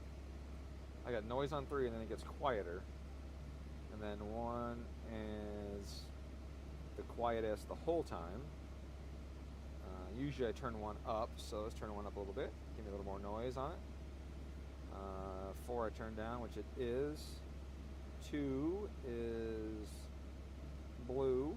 It's noisy like 4. So we're seeing that trend where 2 and 4 the noise is. This is really weird. That one I'm confused about. This 3 being loud right here. That one That's a new one. I haven't seen that before. What's our timing right here? Let's add that. Let's add that to the screen. I don't like that it's not here on the screen. We'll do it right there. We'll add parameter.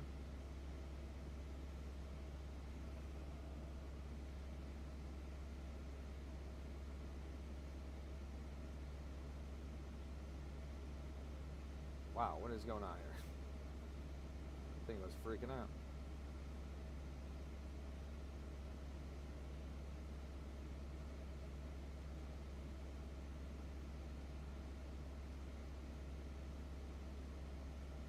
All right, that's at 18. Looks like it's 18 degrees. 20, okay. 18 at 47 with boost in the teens, 19. That might be a smidge aggressive on the timing there with ethanol. That still might be a smidge aggressive right there. I can pull that down some.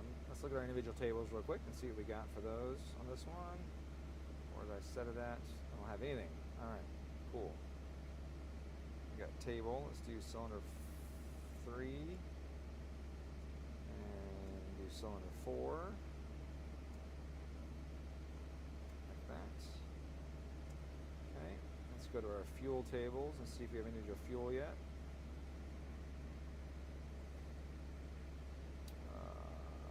There. I have 4. Okay, let's see about 3. 3, yes, default. What do we got for 4 though? 4's got 2% at the top end here, but this map is map, it's not gauge, and so 20 is only like 6 pounds of boost.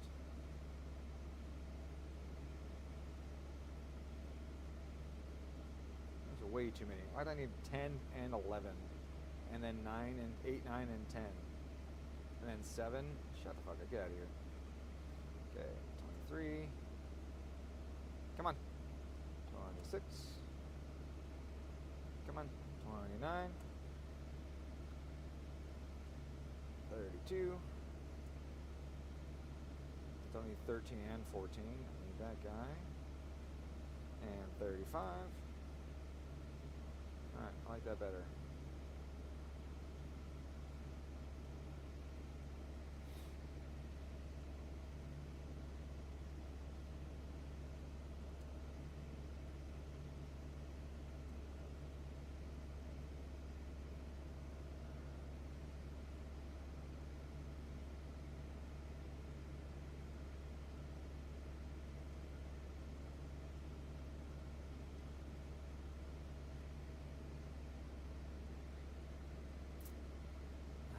Can I copy paste? I think I can. I think I can copy paste because that sucks.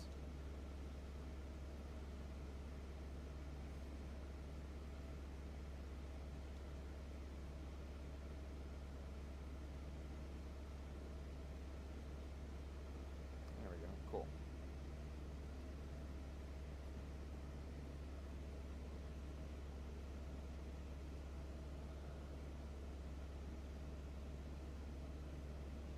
A little bit of extra fuel right there, and see that helps. And then we'll check timing. I don't think I need anything on 3, but maybe I will. Let's see, we just open these up. Now let's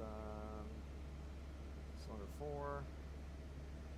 Yeah, same thing.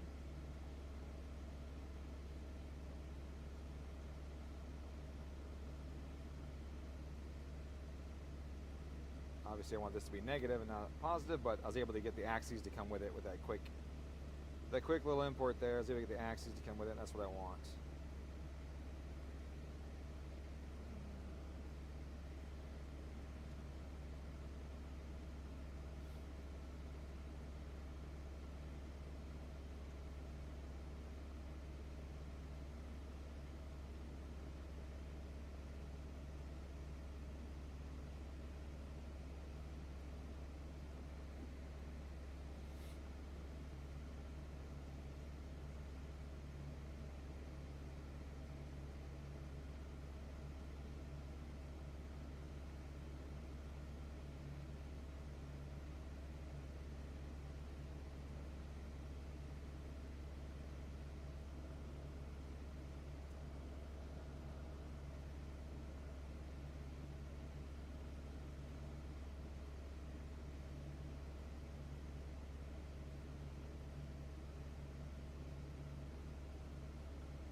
I did do the super generic, didn't I?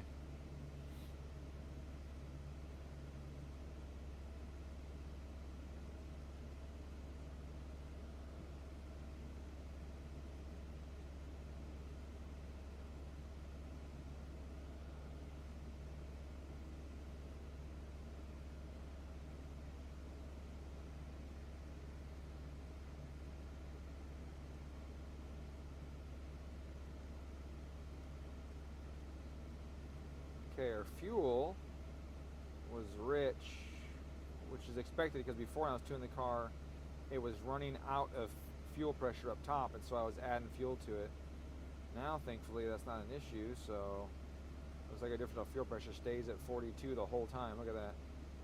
42, 43. Get a little teensy bit of drop up here, but 1 pound, that's totally acceptable.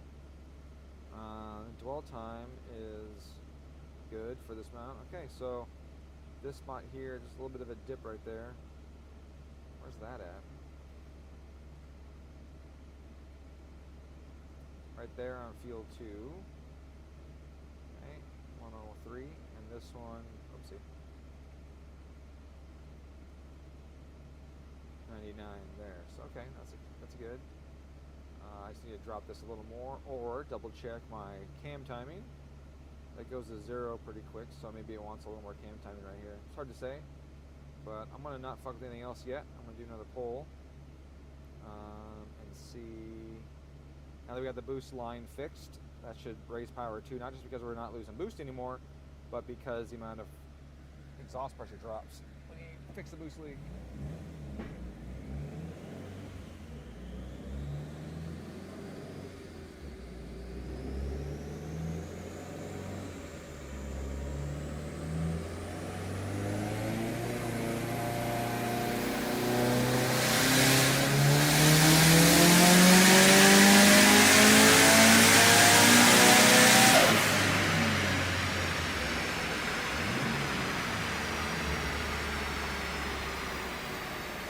Now we're talking, no more boost leak. Alright, I gotta rescale this thing. My screen went blank. What happens? What happens?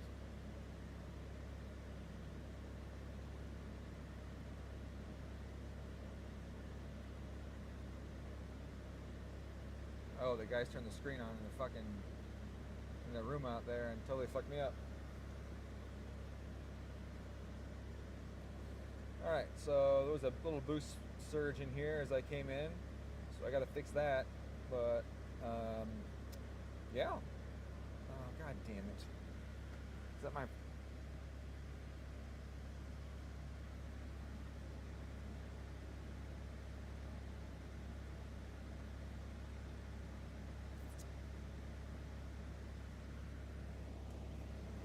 I didn't have the prompt until they turned the TV on in there. Turn that off. Let's see if I get my shit back.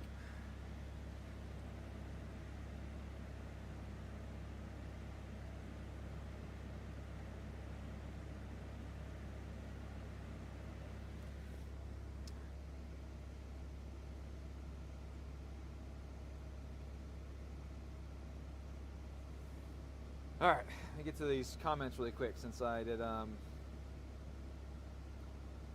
You can't change titles live. No, I don't think I can. I made one. What'd you make, Steven? I don't know what Steven made. Running one pump per bank or just trying both in parallel the same fuel system. Yeah, definitely don't want to do one pump per bank because if one pump goes out, I smoke half the motor. I don't want that. They definitely have their discharge is wide, so they're together.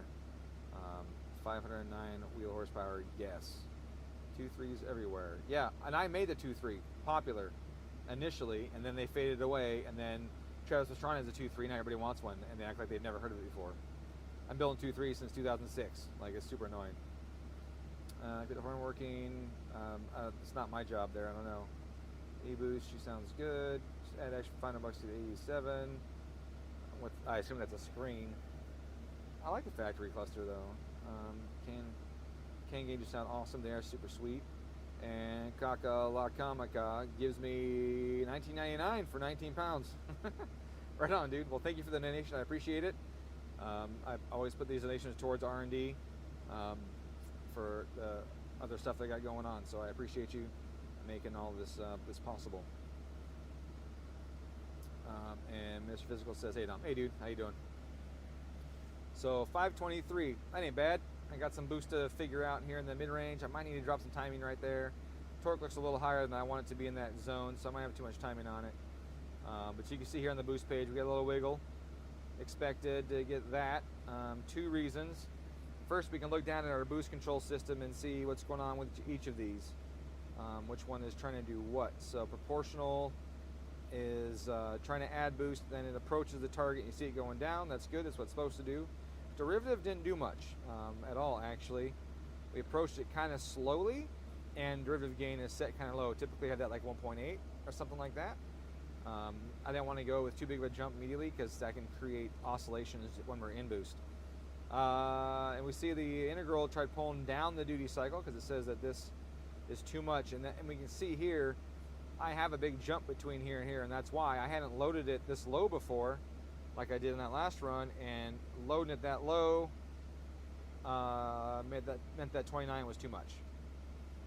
So that was just too many duty cycles for that boost level, and thus the big response to it. And then once that cleared, it's like, oh shit, let's get back on it and hit the boost target. So having that too high there caused the issue most likely, and a little more derivative could help with that, and otherwise everything else looks okay.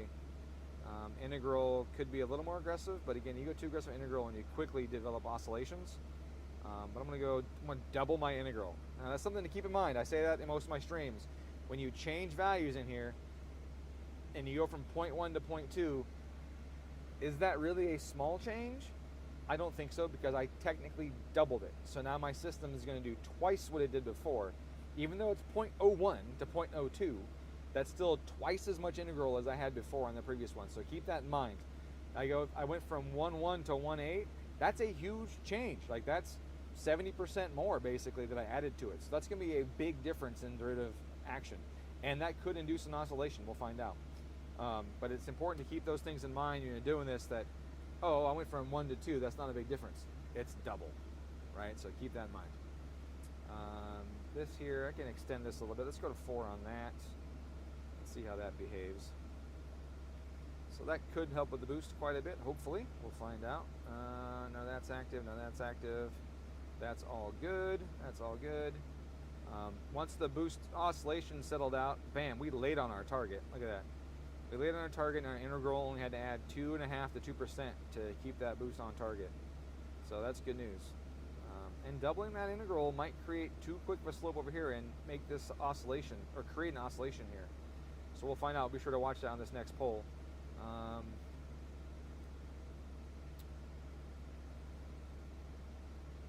timing, 21 pounds at 38 with 15 degrees. If this was pumped, that'd be way too much. It's not. It's ethanol, but I still think it's a little aggressive. So I'm gonna pull some time out of there. Now we're gonna start with this table here. And I shouldn't have done it this way. I should have went to the ignition tune menu and not what I just did. Did my dyno restore? No, it's still not connected. So that's really shitty, because when I lose dyno connection like this, it's usually the Wi-Fi on my laptop causing the problem. And if I turn the Wi-Fi off on the laptop, I can't talk to you guys anymore. So I'm not too happy about that loss of communication. So I'm pulling some timing out here. I'm going to blend that in horizontally into here. I just want to pull it out of that spike more than anything. Like that. Okay. 13. That still might be a lot. Still might be too much. It's not too much that's going to knock. I just don't like the lift heads, right? And that's the key. That's the key. The key is I'm not trying to make the most power and the most torque at every RPM spot possible. I'm trying to make the engine stay together and then make as much power as I can while holding it together. That's the key. And I can easily blow the heads right off this thing. I could set this at 20 degrees. It wouldn't knock. It'd make a bunch of torque and it would promptly lift the heads right off the engine. So it's really important that you keep those things in mind when you're tuning these cars to try and ensure that not only are you making power, but you're giving the customer something that's reliable, not going to fall apart. And we don't want that. And 21 up here is conservative at 75, and the horsepower dropping off kind of confirms that. So after I finish this pole, I'm working on this area here. After this pole, then we'll go and add a little more up top and get a little more top end power out of it. And I think it should do it. This is a G30 770. It's a great turbo. It really rocks. Hey Damon, hope things are good. 509. You think I'm going to drop? I dropped timing down low. I didn't drop timing up top, so we'll see. We'll see. See what happens. Oh, my frequency's gone up. So I'm definitely having issues. Let's see if I hit log in. Frequency drops. I definitely have issues with communicate. Oh, the dyno's not working. Fuck. What can I do about that? What can I do about that?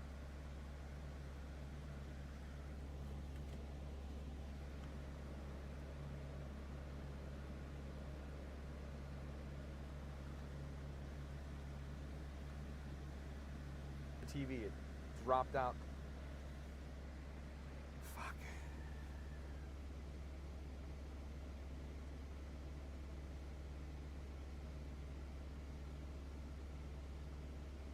We're on fast mod rate too.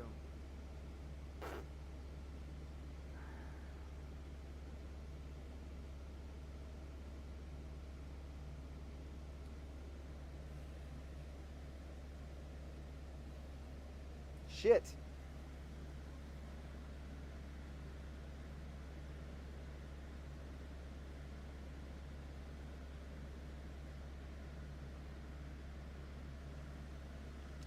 All right, let's try this.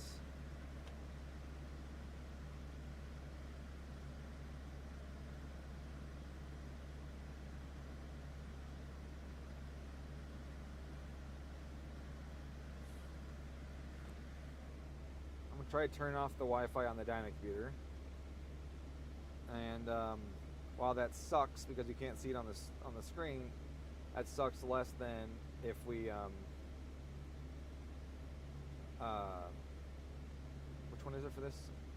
What's this operating system? I don't recall what operating system this is.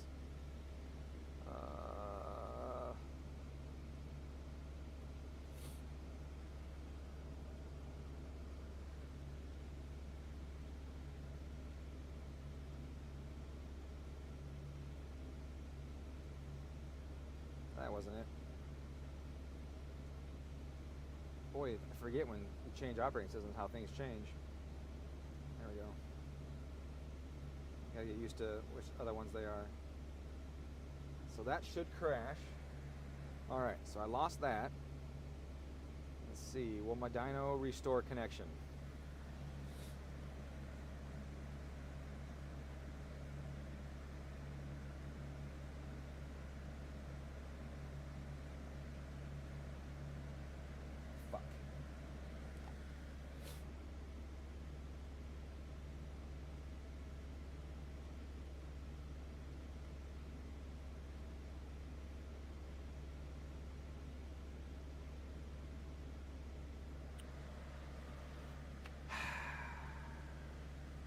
I haven't had this problem in like a year.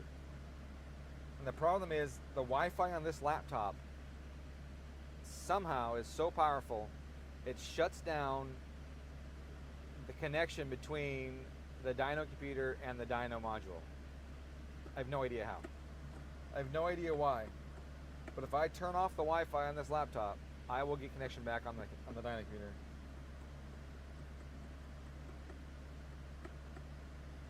And it wasn't a problem until I turned the TV back on inside the lobby.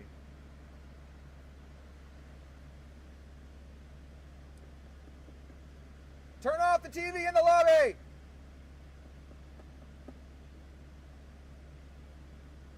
See if they heard me.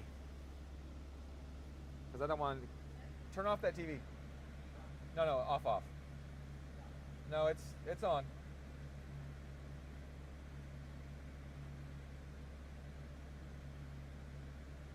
He Lane turned it on, which shut down the laptop. I lost communication. It's unplugged from the wall. Now it is? Yeah. Okay. Hoping it. They're not listening to me too, so. Let's see what happens. Fuck. It's that communication thing that how my laptop was killing it. Yeah. That means I gotta stop streaming. You gotta stop streaming. I mean, it should still record a poll in the dyno, but not the dyno computer. Which is I can't see the fucking the power output. God damn it. I wonder if I can turn it off and back on really quick. Hopefully I'm back.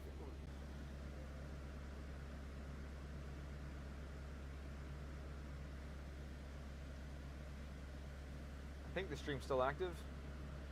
I got a green light. But I don't have communication. Fuck.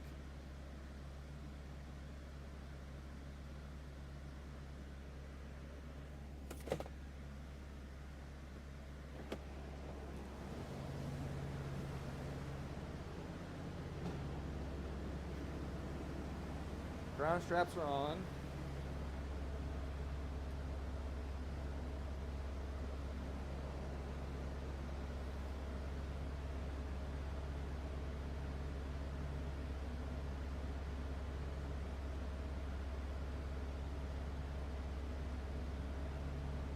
Oh, it's back. It's back. It's back. Quick, do a pull. Quick, do a pull. Dyno's working.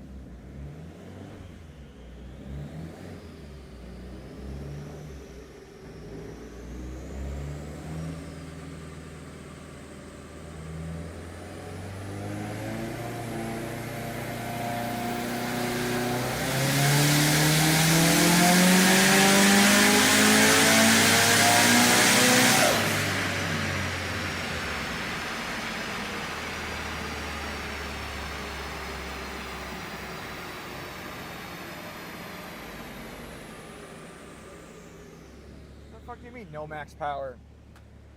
What?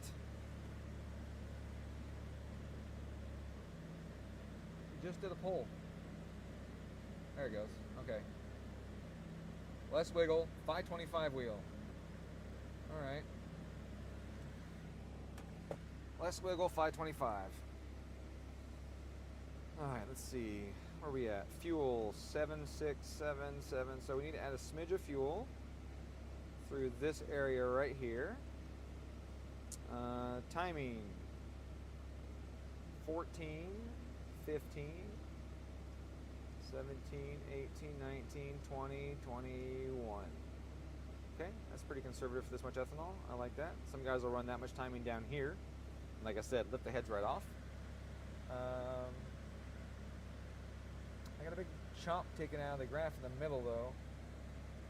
Like I pulled too much timing out of it in the middle, or like my cam timing is, there's too much right here. What's that, 4750? Yep, right there. So I need to drop this timing a smidge right here. This cam needs to come down a bit. I got too much back pressure at this boost level. So I gotta remove some cam timing right there.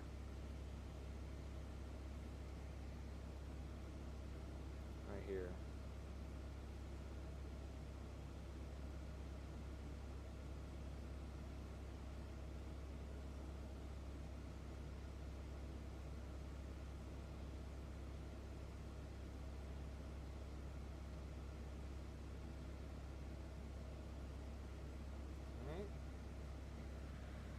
Should help fix that bite taken out of it. Wow, this thing is making a butt whack of torque. Holy crap.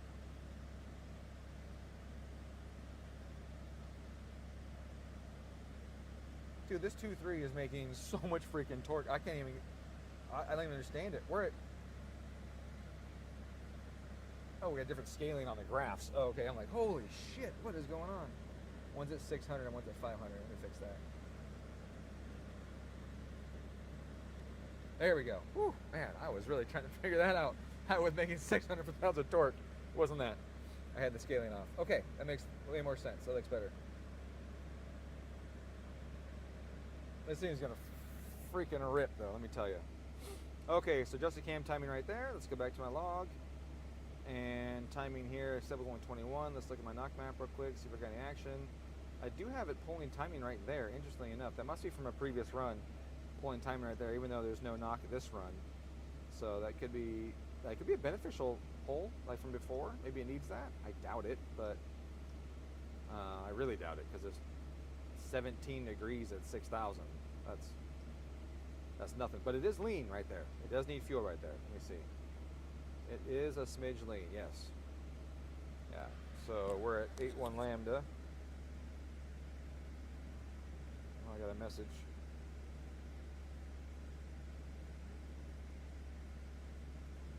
Okay.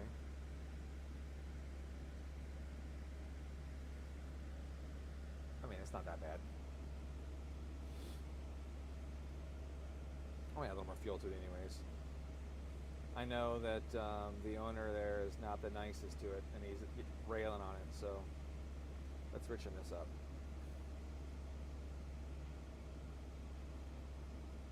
Like that.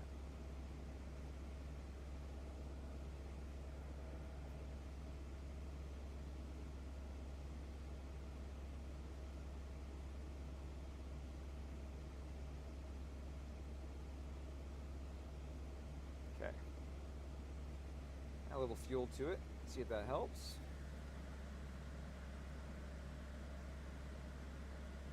So 525 is what I made on this dyno when I ran a 10.7 at 137 miles an hour. Now, if you look at those numbers, 10.7, 137, those don't go together. That track speed is like high 9s, low 10s track speed. 137 is a smoking track speed. But I was burning through all the first gear really bad. I couldn't get a good launch. But yeah, I did a 10.7 at 137, so I was back halfing like crazy. And that was at 525 on this dyno. So that's no joke. That's no joke at all. At 575, I had a properly prepped Evo run 9.7 or 9.6 at 575 wheel on this dyno. So let's look at that boost. Remember I was doing those adjustments on the boost? How'd that turn out? Okay, really good. My target's too high right here though, look at this. My target's a smidge too high right there. It's unrealistic to expect it to have that kind of boost at 3,500. So I should lower that target a smidge right there.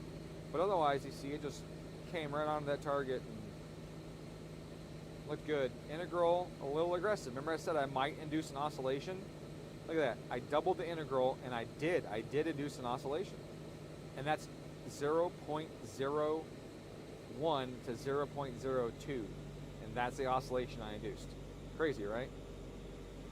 And you can see derivative wasn't doing jack right there. So the oscillation is all integral and a little bit proportional. So that's an interesting thing to show you. All right. I'm going to go to my knock page. I'm going to reset that and see if that spot here knocks again on this next run. You can see here I got the threshold really close to the engine noise. This needs to come up a smidge, honestly. I got to raise that up. That's too close to the existing engine noise. So let me add some to that. Oops.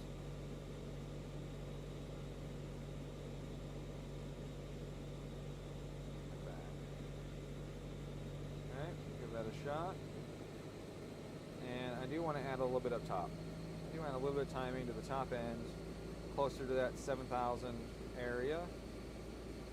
7,000, 8,000 area up top. You see I got not much added right here.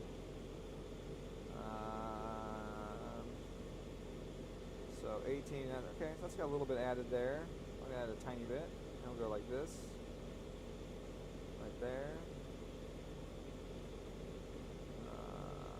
Like that. Okay. Push that top in a little harder. Oopsie. Go to here, what do we got?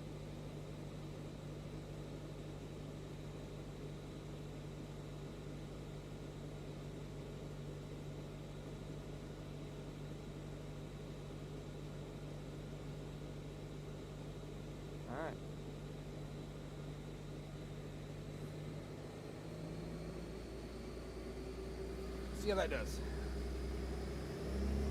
if I can get rid of that bite taken out.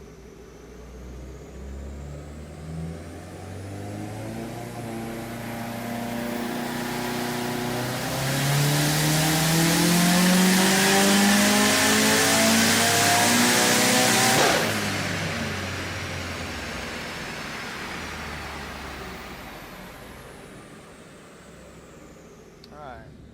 So you see that warning there? That means we're out of injector. So I can't do more power than this without raising base pressure or stopping here. We'll have to see. Let me let's see why this thing's not working again. Let's see if it loaded up this time. Okay, I did. I got rid of the chunk taken out.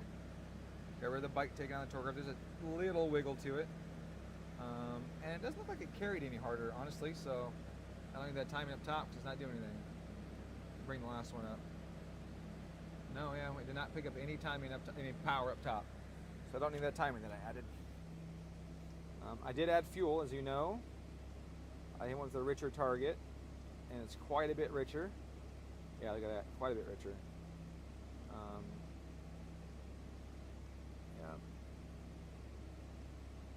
So I'm pulling some time back out of it, because I don't need that in there.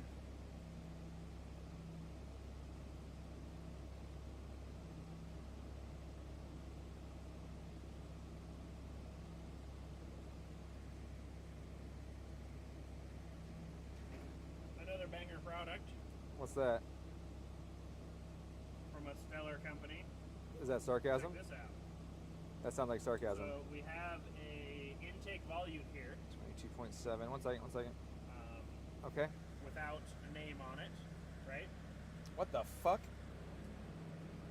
Dude, this is trash. What the fuck is this? In order to get the correct mass airflow reading, they had to reduce the diameter. So they raised it and then reduced it. So this is the same horn that's always existed. But this horn blows. Well, that's a new thing, right? That's just a pressed-in piece. No, what's this step here, I though? don't fucking know. That step sucks. This is ETS? No, it's not It ETS. says ETS on it. Random company. I don't know who it is. Either way, not great. Wow, that's ass. Yeah. This is for a VA, FA? 24. 24. FA 24. Oh, so they had to fight with it to get to work. Dude, I don't like that at all. That's not smooth at all. There's a hard edge right here and a hard edge right here. Two. I like their other intake. This one isn't good. It's the same housing, They had the harder step than before too. but maybe it doesn't need it to. Maybe it doesn't have enough speed to make that a problem. Sure. I mean, any bevel is better than a flat edge. Yeah. But, and yeah, manufacturing a elliptical horn would be more expensive in a CNC world, but not that much more. On a Also- fucking lathe, you just spin it and go, meow, Yeah. right? This whole thing would be lathe except for this part. You have a lathe and it would just have the But tool just go like this, imagine this. ellipse, good to go. Say you have about 10,000 of these. Yeah. New car comes out. They don't work right. But you can just press in a little thingy Sure, to make it work and right. use the 20,000 you already have. Right, yeah. So I did that crank Yeah. pulley for Trey from Bakemono, right? I used my existing crank pulley and I cut it out of it so that we didn't have to do so much work. And I could charge him less. So, Yeah, I'm not a fan of that. nope. I'm not digging that at all. I mean, if it happens to work great and it works great, that's wonderful. Whatever, yeah. That's great. Is this my tune today? Yeah. I thought Chase Tune was a 22. It is. An FA 24. Oh, gotcha. Wow, that is not impressive. Yep. Also, I don't know what this is. I think it's two pieces pressed together. That's kind of what I'm thinking. It's to stiffen this flange up, maybe? I don't know. It's like they had something, like you said, and we're like, well, how do we utilize all this again? To fit on all the different cars. Yeah, and they did this. I'm not in love with it. No. Not in love with it at all. I'm just confused at how, with welding labor and machining labor, this is cheaper than having an injection mold made. That's my question. The only part that's cheaper is the initial cost. That's it. The initial cost. the outlay of the initial. Yeah, because then they're 13 cents a piece. Right. Yeah. Yeah. But you got to spend the $70,000 to get the molding and shit hooked up, and the all the tools and stuff. That's the issue I'm having with my intake, right? Like I want to make it, but it's over $20,000 in just tooling to do it. So, and I don't have it. I got 20 grand floating around. No. Well, and to recoup that, I mean, Yeah. every talent in the country would have to have one. Right. Every single one of them. Right. I just need 1,000 sometimes more two. $20 donations, and I can do it.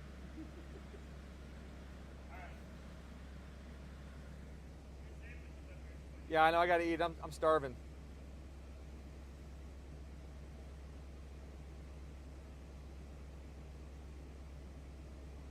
All right.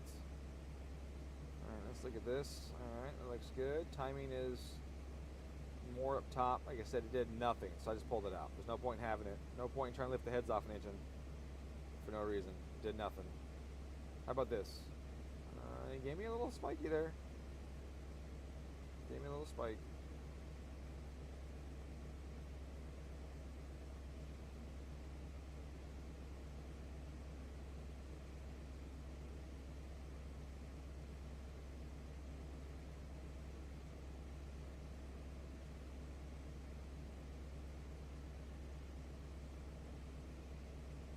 Well, I pulled that much out of it, so it should be good now. I didn't want it, so I took it back out. Yeah. Should be good. This thing's gonna rip. How much boost we got on this thing right now? 23 pounds.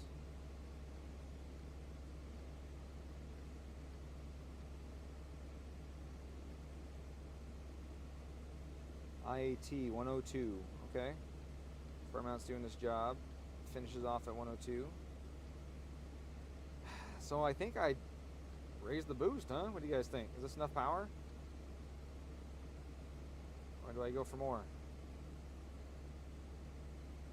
I think I go for more.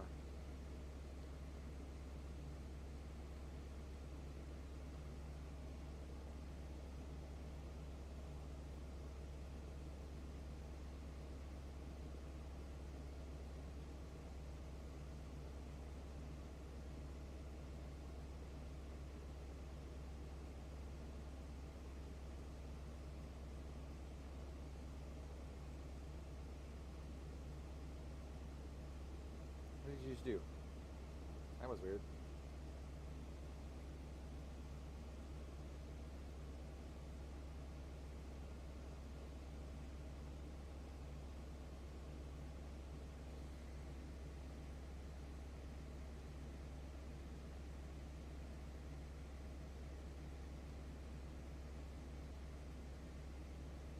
Oh, I'm out of injector though.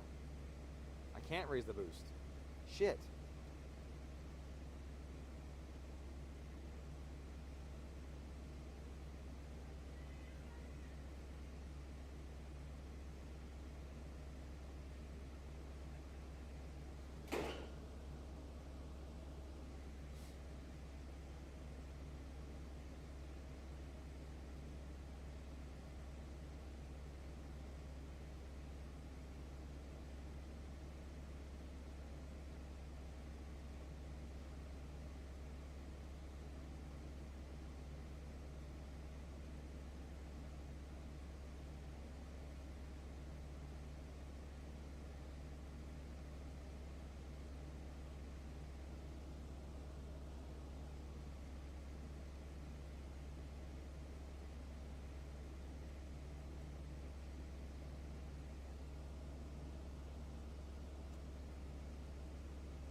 Oh, that's not a weighted interpolation. That's linear. That sucks.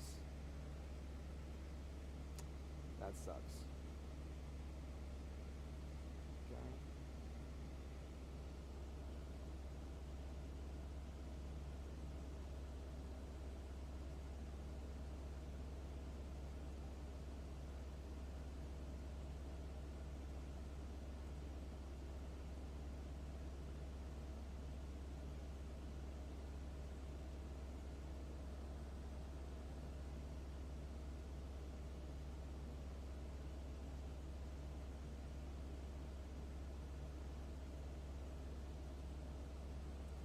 tighten it up right here because we're out of injector.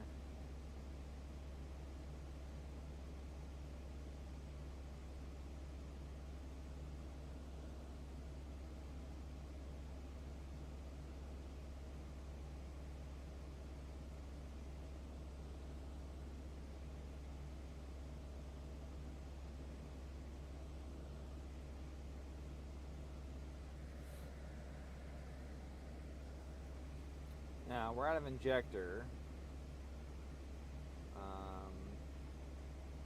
Oh yeah, way out, 104%. So we're out of injector at 7,200 with the richer fuel target. That's why.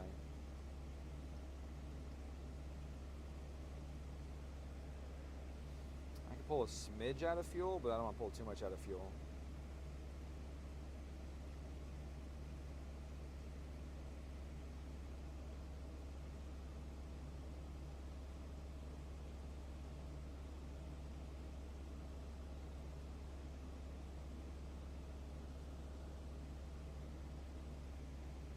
That.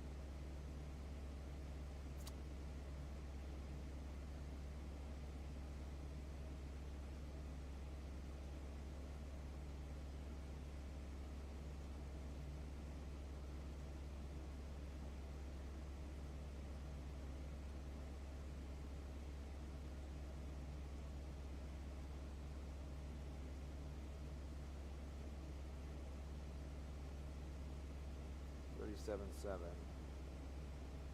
Yeah, so I can't be this high anymore.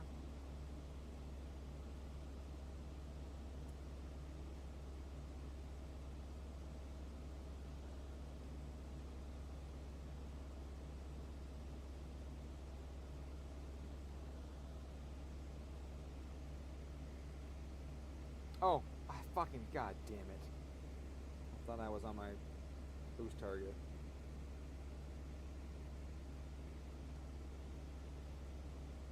Thought I was on boost target 1. Or 2. There we go.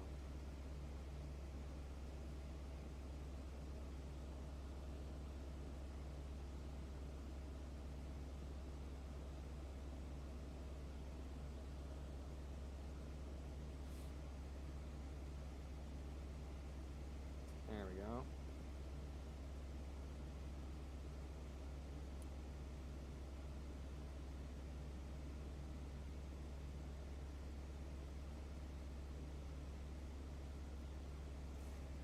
This thing has cams, and yes, we could raise the pressure some, which I did. It's two 340s. It's not big pumps. The 340s drop off really hard at like 70 psi or so. So as I approach that, I got to be careful.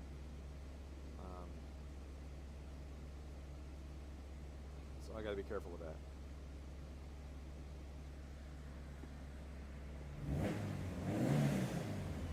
Boy, this thing revs. Holy shit.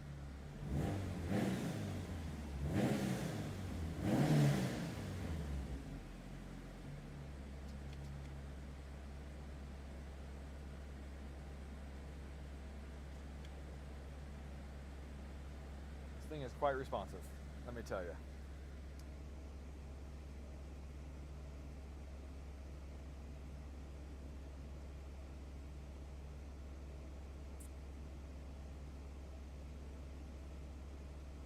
You can see here, fuel pressure is still dropping. Look at that, 39.9. So it dropped 3 pounds, 4 pounds, dropped 4 pounds as boost came in, as the duty cycle went up. So that's going to be diminishing returns. I'm going to try and add pressure, and I'm going to have bigger drops up top. So that it might not fix it, right? Like I can add pressure down low, and then the pressure might drop more up top. So it's hard to say what will happen. But typically, if the pressure's already dropping, I mean, we're on 13s, and we're at like max flow on a set of 1300s. That's nothing to sneeze at all. 13s make a lot of power, so yeah, I think we're done. I'm going to do another poll. Oh, I think I might hear an exhaust leak. I hear a pre-turbo exhaust leak. I have to check those gaskets.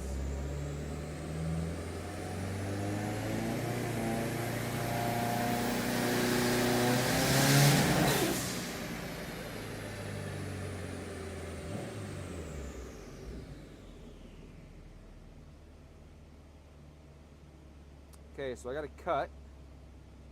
What is the cut for? It's boost. I just went over my target too far. Okay, and then I just changed this map to be. Why did this? Oh, that's not a target. Man, my brain is just. I'm hungry. I gotta eat.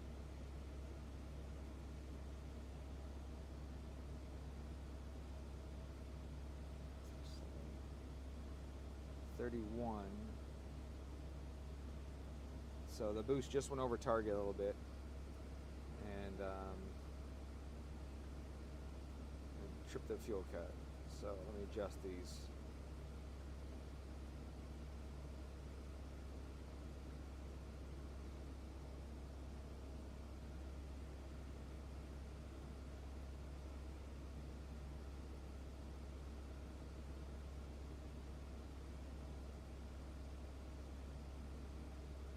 This says PSI and that says RPM. Weird.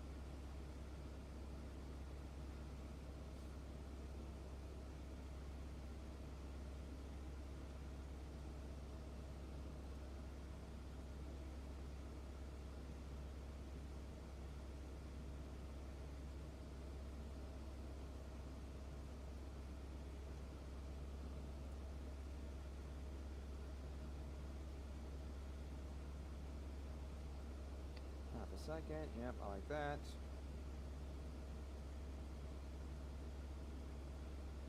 Let's do that, I like that.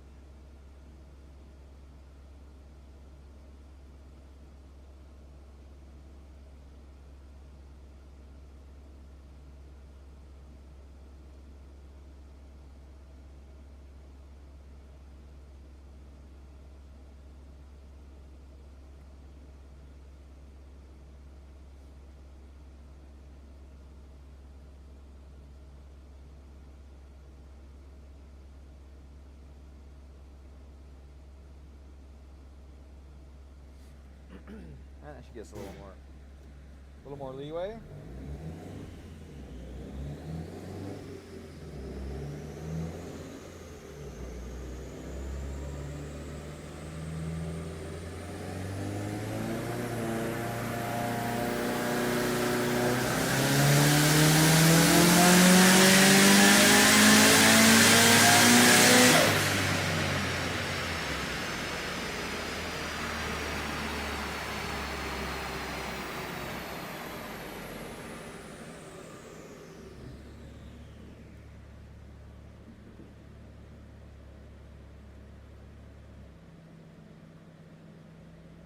That's a beautiful curve.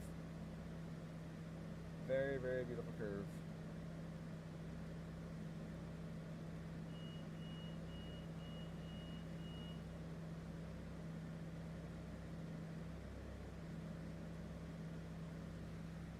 Carries all the way to red line. Looks really nice.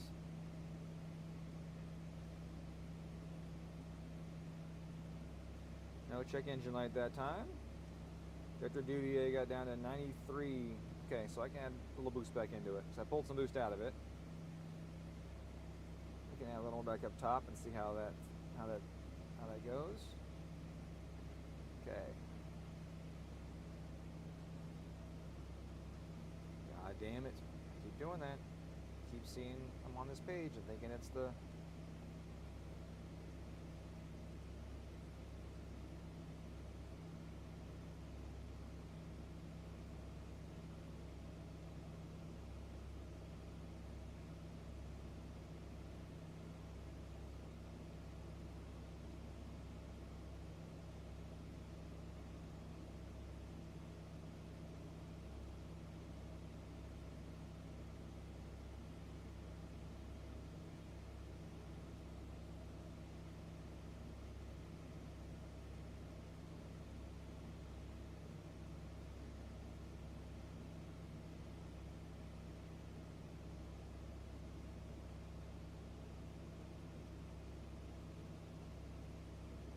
I'll try that.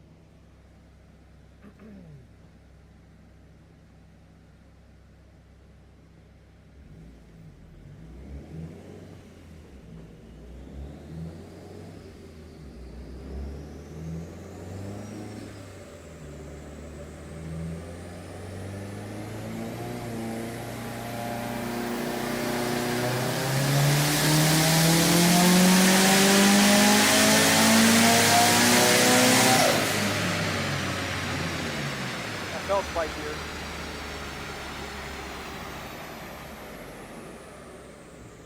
That felt spicier for sure. Oopsie, wrong button. Clear the old ground, bring the new one up. Come on now.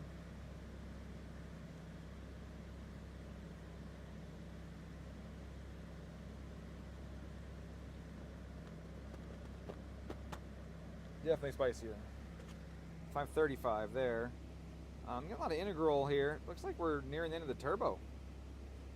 We're adding a lot of dew cycle. I mean, it's not a lot of dew cycle. We only have 30-some%. Let's correct that. But you see, we go from hitting our boost at 20% to needing 40% to maintain our boost. So you got a big uptick here. So we're definitely nearing the end of the turbo.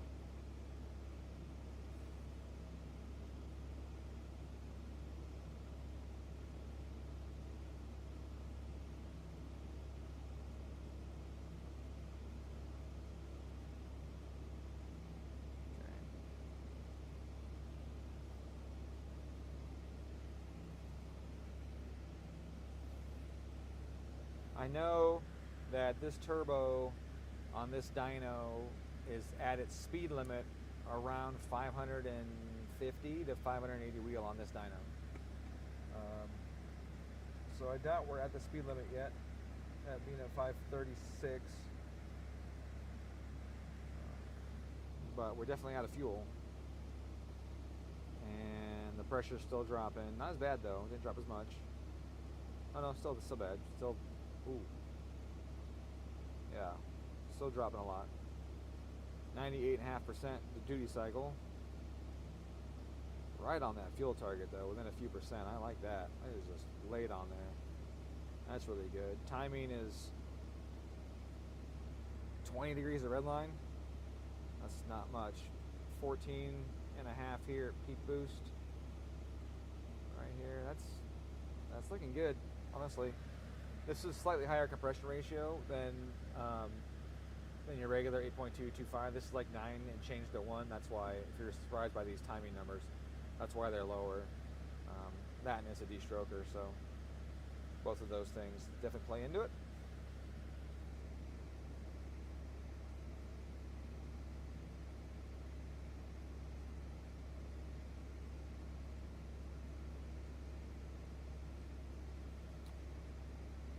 I think we're good, James. I think we were good.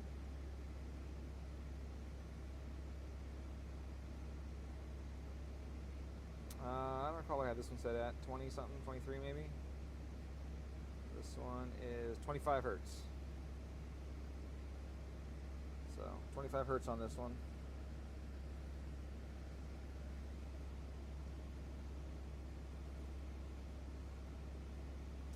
Hope my GT can sound like that. Your GT will sound a little more refined, actually, with the twin scroll on it. It'll have a little more supercar-y sound to it. A little more of the higher woo-woo versus this one. I don't recall what header's on this one, but a change in header on this would change the sound dramatically, honestly. Yours is going to sound, like I said, more multi-cylinder supercar soundy than this one. I mean, this one sounds good, but it's going to be a little more of that. So, la la la la la la la la la.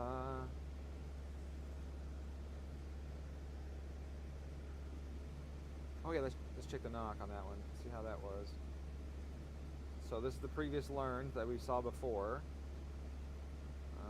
And there's another new one right there. It's crazy that we're even getting this much noise at all with 17 degrees of timing at 6,000. That's actually 2 engines in a row that are surprisingly loud. I'm thinking that I need to change the method of knock control on these to the Link's new normalized knock function. And that takes so long, though. Holy shit. It takes a long time to set that up. But I might need to do that.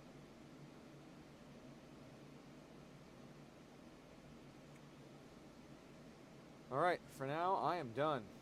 I need to eat my lunch. So I need to do that. Next up will be a FA24 WRX. But I'll start that after my lunch. I'll probably start that as a separate video because I'm going to take a little bit of a break here. It's going to be on Cobb. Fuck, do I have that laptop here? I hope so. And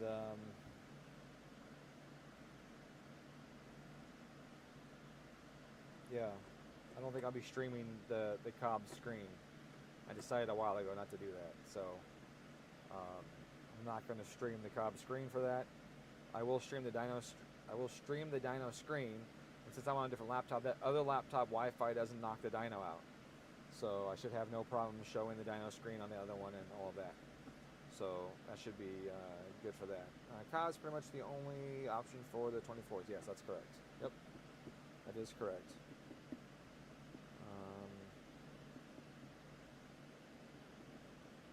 Yeah, so anything else I wanted to say before I close the stream? You heard me talk about Kailich Motorforce before, talking about the fuel pump before to lane. If you guys have any questions on that kind of stuff, you can feel free to ask me on my Discord channel. I go through a lot of stuff like that on the Discord channel with tuning questions or how things work questions. Sometimes I think I don't get enough questions on how things work because I know how a lot of things work, so I'm happy to answer those questions. But if you've never heard of Kailich Motorforce or generator action in a motor, you should learn about it. It explains the way a lot of things work. It explains why you shouldn't jog a car lift or any pump for that matter. Why you shouldn't go on, off, on, off, on, off with a load on any motor. It explains why speakers blow. It explains why motors burn up or pumps burn up and that kind of stuff. So I can cover that and teach you guys why those things fail. And why it's often, for speakers, not enough power versus too much power that causes them to blow, and things like that. So I can cover all of that on my Discord, so feel free to stop in and say hi. Other than that, I wish you guys a good day, and hopefully I'll see you later on with the FA24 if you're interested in how that goes. Those things do pretty good. They're kind of slow to tune, but they definitely respond well to tuning. And 300 wheel is common on those, whereas FA20, they're usually like 280 wheel on this dyno. But on the 24s, again, 300 is not too bad. So they do quite a bit better than the 20s. They just pain in the ass to tune, just like the 20s. Not for the same reason though. The 20s because they knock like crazy. The 24s because they just have so many freaking tables. But that's it. And I hope you guys have a great day. Thanks again for stopping by. I appreciate your donation. Thank you. For the $19.99 for the 19 pounds of boost there earlier.